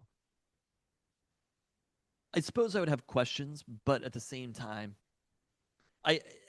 they've just been so successful with what they've done. And like those players that you were talking about, the shit ton of players who are going to the NFL, you have Rome Odunze, guaranteed first-round NFL first-round draft pick. Michael Penix, probably a first-round draft pick. There's offensive linemen. There's Jalen Polk, who's in the mix. Like, he was coaching NFL players last year and calling plays. It's one thing to coach NFL players. It's another thing to coach NFL players against NFL players. But that's the defenses they were facing, like the Texas defense, there are a bunch of NFL players on the defense. Sure. Same with Oregon. Look, we don't have to talk about some of the other games. Basically, I don't think any of the times that they had issues was really schematic. I think Michael Penix was just kind of bad in some games. And he was dealing with bad weather. It's good that we don't have to think about that anymore unless the Seahawks draft him. Here's the question I would pose to you. If Ryan Grubb was not at UW, if we're talking about, I don't know who the right comparison is because Sark calls plays at Texas, but if there was like some OC under Sark who was the one who was calling plays and the Seahawks were considering hiring him as their offensive coordinator, would you feel the same way about it? Probably. I don't think so. I don't know. If you told me that basically the number one coordinator in all of college sports, offensive coordinator in all of college football, had a chance to be the Seahawks offensive coordinator, I would think that that was and ran a pro style offense. That would be a risk that I would want to take. Okay. Does that make sense? Yeah. I think you're a little more gung ho on that than I am. I mean, there's obviously the piece of taking Ryan Grubb away from Alabama and Kalen DeBoer. Like, I'm not going to say that there isn't because that would be fun as hell. So, I and don't see the value of that. Ryan Grubb also, when he left, like, the way that he left Seattle was you should like the people who are on your coaching staff. Ryan Grubb left, and I was like, damn, I really like Ryan Grubb. I'm sad that he has to leave. I'm happier that Jed Fish is the coach, but I liked Ryan Grubb, right? Yeah. And it felt like he was ready for that job. He's going to get, assuming things go okay, if he stays at Alabama, he's going to get a very good college job at Alabama. I guess we'd have to look a little bit more into the history of college coordinators coming to the NFL. I just don't think there is that much history of it. I agree. That's part of the reason for concern. But at the same time, if we're talking about the options, I mean, if the Seahawks end up with Tanner Engstrand as, which we should talk about his background, as it's so funny that everybody circles back around to Jim Harbaugh one way or another. Everybody Yes. circles around to it's kind of bonkers. Just how much the Harbaugh tree is really part of the Seahawks coaching staff right now. But like, if it's not Ryan Grubb, I would like it to be Tanner Engstrand. And especially being passing game coordinator for that Lions team, when you saw their passing game, it was top notch, right? And it's hard to understand. Like, we were getting so granular with coordinators, exactly how much of it was Ben Johnson, how much of it was Tanner Engstrand. But like, he clearly had an impact and an involvement in that Lions passing game. He probably also is ready for this job. And if it's one of those two options, I will be excited about it. If it's Chip Kelly, I'm not so sure. I guess you could say, like, I'm highlighting the risk going from college to the NFL. There's obviously a risk hiring someone who has never called plays before. I am here to somewhat defend the idea of Chip Kelly as offensive coordinator. I know that his San Francisco offense was underwhelming, and they were legitimately bad as last year in Philadelphia. But the reason he got fired as head coach at the Eagles was not necessarily about his offense and the league figuring it out. It was because he was really bad in personnel, and he lost that battle with Howie Roseman, who has turned out to generally be very good at managing personnel. And Maybe there was like a Kalen Chip Kelly's DeBoer also just kind of an asshole. Well, that's certainly possible, but I'm not having to deal with him on a daily basis. Yeah, but the players are. Anyway, okay, continue on. Let's see, Philadelphia in 2013, Chip Kelly's first year, they're number 2 in offensive DVOA. And like, even though there has been a lot of advances in football since then, we're talking about, UCLA was 10th and 11th in offensive FPI with Dorian Thompson-Robinson's last 2 seasons. Like, 78th this last year. This has been elite offense when he's had competent quarterback play. But still, to be at 78th, like, schematically, a good enough coach, most of these teams at the top and their coordinators are kind of staying up here, right? You look at the Kansas Jayhawks, right? Do they have competent quarterback play? Or is it because Lance Leipold is a good enough coordinator that he made that, right? Liberty was number 8. Like, it's always kind of the same teams, and it's because you're going to do your Gonzaga thing and then be touting Liberty? I mean, the offense it's adjusted for opponents, isn't it? It is. I'm just saying, like, you're Mr. They get to beat up on weak competition and therefore become good. That's your whole argument. Yeah, but I'm just saying Liberty had a good offense statistically, and UCLA didn't. You're saying you're not sure if Ryan Grubb is ready for this, who was the FPI-wise the 6th best offense in the country, and you're like, Mr. Number 73 is who we want? Even last year with Dorian Thompson-Robinson and Zach Charbonnet and Jake Bobo, they still weren't that good. I think 11th is pretty good, or 10th, or whatever. They were fine. They were 10th. But UW was 6th. The same. So those are your options right there. I just don't think you can look at it like that. I mean, if you look at the correlation between one job to another, if it was that easy, then everyone would always hire the right coach. And they don't, because it doesn't translate from one job to the next. And it also doesn't necessarily translate because how much of those ideas are Kalen DeBoer's and how much of them are Ryan Grubb's. I mean, we probably won't be able to answer that question until they are separated from each other. But I think there's a reality of this. You could say that with a lot of these coaches. Look, we're excited about Mike Macdonald as the head coach of the Seahawks. How much of that was John Harbaugh? How much of that was Mike Macdonald? How much of it is Dan Campbell? How much of it is Ben Johnson? We don't fucking know. Look, if you could have the coach, if you could go out and hire Kyle Shanahan as your offensive coordinator, you'd hire Kyle Shanahan as your offensive coordinator. These are all calculated risks. If it's That's Tanner and why you shouldn't have such strong opinions about one candidate or the other. One thing I know is that Chip Kelly has been doing this for a long time, and he hasn't been that good that many times. And that also, Chip Kelly's been a lot of places, hasn't been particularly likable in any of those places. I would much rather have somebody new to the job, similar to Mike Macdonald, on offense, who's approaching offense in a more modern way. Tanner Instrom, passing game coordinator. That's what we want here. Ryan Grubb, generally passing offense at the University of Washington. Chip Kelly Chip Kelly popularized the spread running offense. Is that what you want? I mean, if you can run as successfully as Chip Kelly as a college offenses were able to run, yes, you should absolutely run. Teams figured out how to defend that shit. That's why teams don't run it then anymore. Your argument is that they weren't good enough because they were 11th. I just, that's a ridiculous argument. Do you think that Dorian Thompson-Robinson's as good a quarterback as Michael Penix Jr.? I don't know. Maybe. Probably. Didn't look very good in the NFL this year, gotta say. We haven't seen Michael Penix Jr. in the NFL.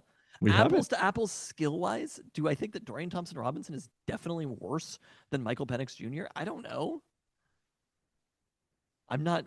Also, what is your sample size of Dorian Thompson-Robinson in the NFL? One game where he randomly was starting that morning? I'm just saying. It was not.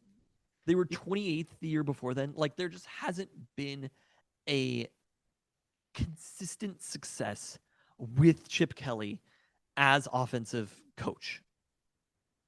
And there's something about his desperation to get to the NFL that I don't really understand. He must feel like he's going to get fired from UCLA after this year, but it's a little strange to me. Well, I think also it's not wanting to coach in college football anymore.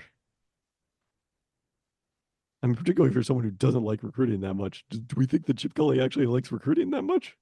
I have no idea. I know that I feel like Chip Kelly is the Dan Quinn of coaches during this process. He's a consolation prize. Well, should we discuss that element of things? Dan Quinn element? Well, the Washington coaching search element. Sure. Diana Rossini and Ben Standing of The Athletic had a piece on Monday on Washington's coaching search and reported that the Commanders thought they were going to get Macdonald until the Seahawks swooped in with more money, implying the leverage of Washington's interest helped Macdonald get a 6-year contract from the Seahawks instead of the usual 5. And look, this is what we were saying the Seahawks should do, and it's awesome if they in fact did it. Yeah. Invest money, make the hire. I'm so much more excited about this than I would be if it was even the way that the Commanders have kind of rolled out Dan Quinn. It just feels like they're not excited about it. It feels very Commanders. To me, the Dan Quinn piece would have been more specifically negative in Seattle just because it was well, why not keep Pete Carroll? Yes. So I look, he may do a great job in Washington. His Cowboys defenses were terrific. Yeah. But again, it turns out that having good defenses as a defensive coordinator doesn't necessarily mean you have great defenses as a head coach. Oh, God. In Atlanta? Oh, God, Mike Macdonald. No. But that's why I think it's more important. Even Mike Macdonald is coach. Mike Macdonald is not defensive coach. Right. It's more about the overall philosophy and the ability to learn and those sorts of things than it is how good was your defense last season, which is, again, why I'm saying why I don't think Chip Kelly would be as terrible a hire as you think it would be.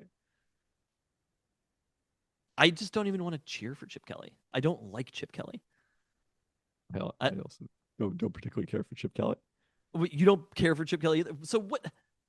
I like Ryan Grubb. Had never heard of Tanner Instrom before this process, but I'm down for Tanner Instrom. You know what I mean? So You know like, what the real thing is, by the way? Speaking of the nepotism here, hmm. bring back Shoddy. Oh, I would be happy if they brought back Shoddy. There's like, I uh, I just don't. I anything that is related to in or of Oregon in the early 2000s, not interested in. Hard pass. Full stop. But let's talk about the last piece here. The one great thing that Maurice Morris? Momo. Yeah, I'm fine. I'm actually okay. Well, one other thought on the off. That's not on this podcast, sir. This is a pro Maurice Morris. So Sure. the Giants reportedly blocked Mike Kafka from interviewing for the offensive coordinator position, which they could do because it was a lateral move. A bit strange, given that people thought he was maybe going to get fired a week ago. But apparently, the Giants are all in on Mike Kafka now. There's something about somebody else wanting the thing that you have that all of a sudden makes it more desirable. It sure does. So we do have some hires for Mike McDonald's staff. Yes, we do. The first one being Leslie Frazier as I assistant love head it. coach. God, I love Leslie Frazier. I swear to God, I've loved Leslie Frazier forever. He's like, when I love seeing him on the sideline. You know how he's always like hunched over with the glare in his face. Yeah. I as head coach, I always felt like Leslie Frazier didn't get a fair shake as head coach either.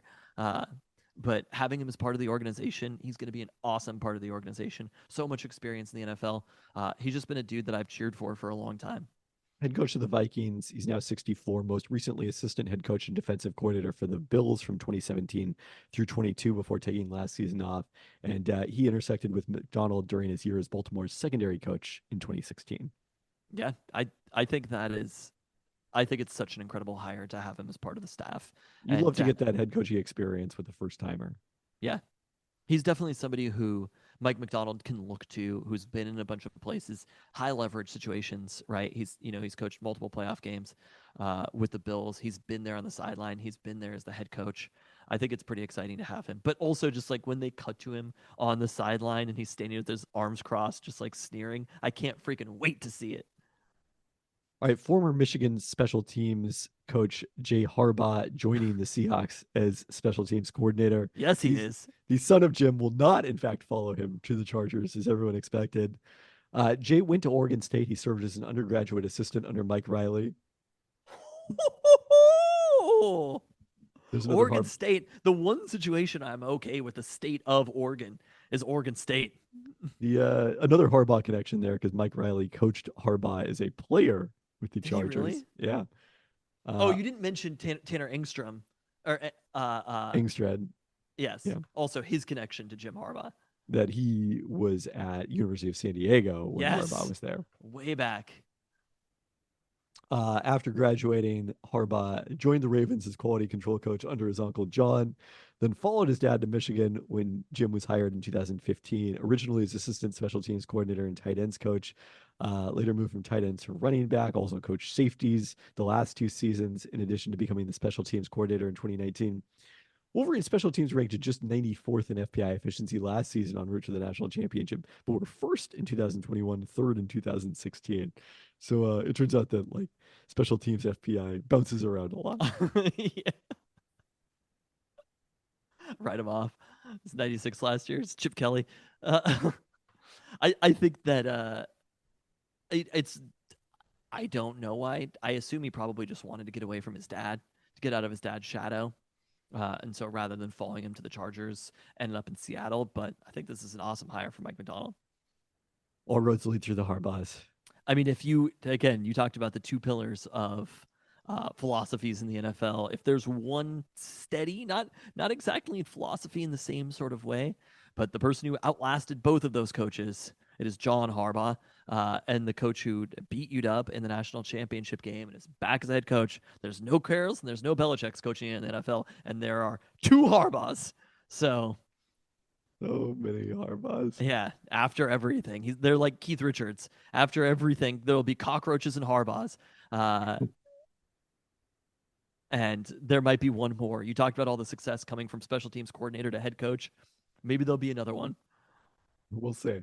Also, Aaron Wilson reported Monday night that the Seahawks will hire Kirk Ulvedani most likely is linebacker coach.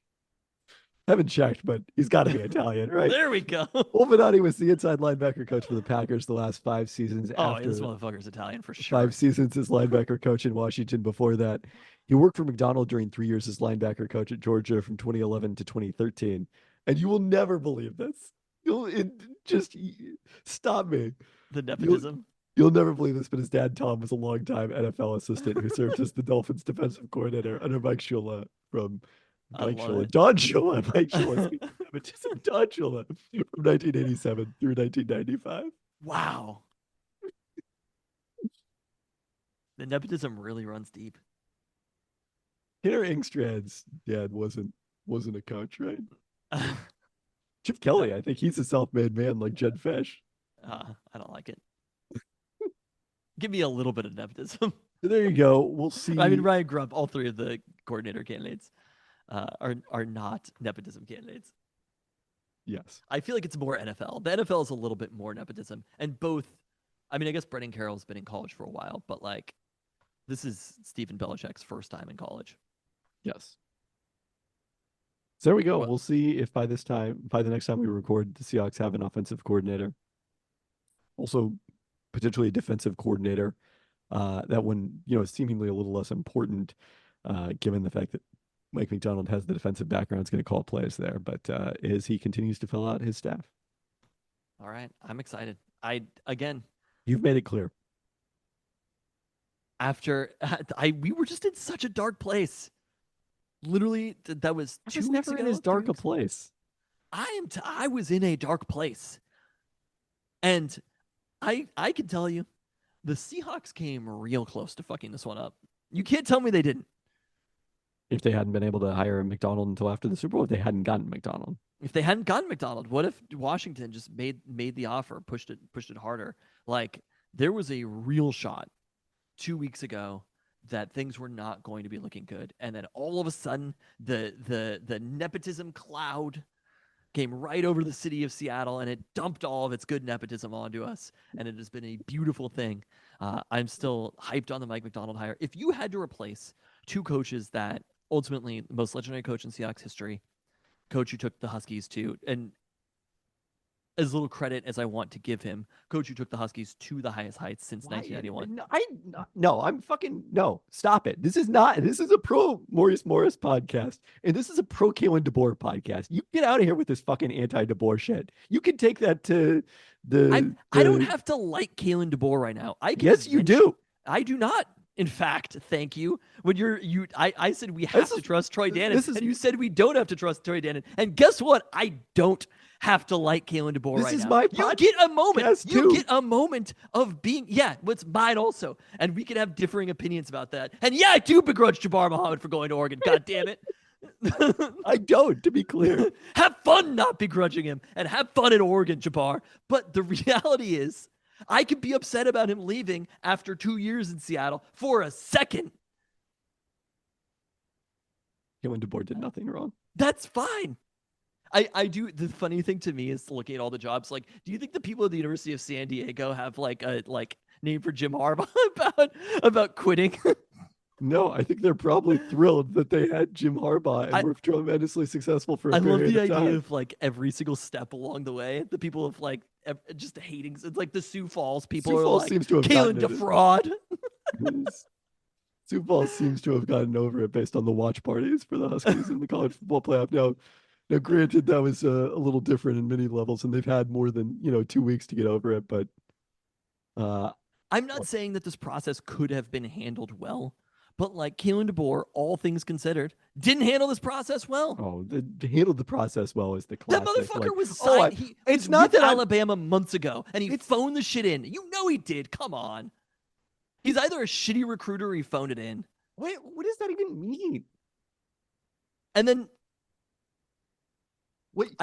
he didn't. He's a shitty recruiter because he only got classes as good as Chris Peterson's that produced all these players that are taking the Huskies to the college football playoff. Maybe individual recruiting rankings aren't actually that important. He did do literally. Kalen DeBoer is probably a good offensive coach. Also, you're the one who is hyped on Will Rogers And remember the transfers they had incoming who aren't coming in anymore? This is the most asinine take that is ever been uttered on this podcast. And that bar is high. Happy with Kalen DeBoer right after he left. Fine. You don't have to be happy for Kalen DeBoer, but you get to say anything negative about him on this podcast. It takes a second. That's how this shit works. Don't you understand? You especially do not get to besmirch the work that he did at the University of Washington. That is unacceptable on any level. Jay Harbaugh shut him down.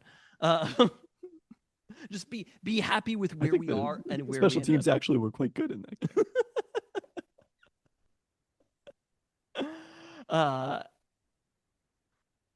You be happy with where we are. I will eventually be fine with Kalen DeBoer. I will in the same way. I wasn't happy with Sark when he left. We end up in a better position after Sark, and now I fucking love Sark. That's how this shit works. I was happy with Sark. Okay. That's fine. You can love every coach who came here and left instantly the moment it happens. Sark was great. He was great for UW long term. It was great beating him in the college football playoff. I love Coach Sark. He's amazing in every way. But I wasn't happy with him in the moment. And I can wait a second and then be fine with it. I could be annoyed at Kalen DeBoer for a second. There's a difference between being happy with someone and being actively rooting against them and being angry at them. Those are two different things. Oh, I am rooting against him. That's preposterous. That's expensive. Why would I cheer for Alabama anyway? There's no reason. I agree that you can cheer against Alabama, but Kalen DeBoer individually, again, he did nothing but take UW from a point where they were. You want to talk about you were in a dark place when you left? You know, it was a dark place going 4-8 with John Donovan as your offensive coordinator. That was a dark fucking place. And you know who showed up and lifted the Huskies out of it? Kalen DeBoer. So if you want to be ungrateful about that, then suit yourself, but not on my podcast. 2 years later, I kind of like Jimmy Lake now. The right role. On that note. Okay, fine. Kalen DeBoer had some very good seasons at the University of Washington. You're going to get into the legalese to appeasement. What? No, I'm not. That's fine. I'm not that mad at Kalen DeBoer. I just cheering for him to lose. That's fine. I'm rooting against Alabama. I rooted against Alabama every single season that Nick Saban was there. So why would it change now? I'm still going to be cheering against Alabama because they're fucking Alabama. And that's what we do around these parts. And whether Kalen DeBoer is the coach or not, I will still be cheering against Alabama. And I want bad things to happen to them because they're Alabama. Except for Vinny Cincinnati. Oh, my guy. That's national champion, Vinny Cincinnati. Thank you. On that note. Thanks for listening.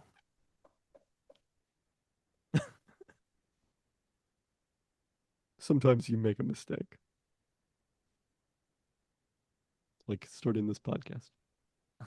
Wow. Well, at least you haven't started the whole podcast and have to go back.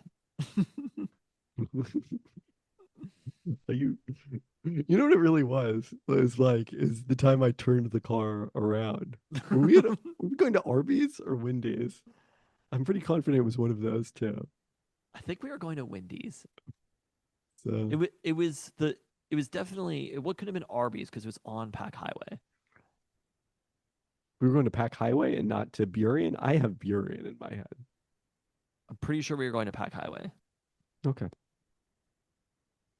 Katie was in the car too. We were fighting about what we were going to listen to on the tape deck. I'm assuming Chris was as well. I think it was must have been the What four were you of us. mad about? I don't know. People maybe were yelling too much, and I wanted everyone to quiet down. It's truly one of my most old man moves. Wanted everyone to quiet down.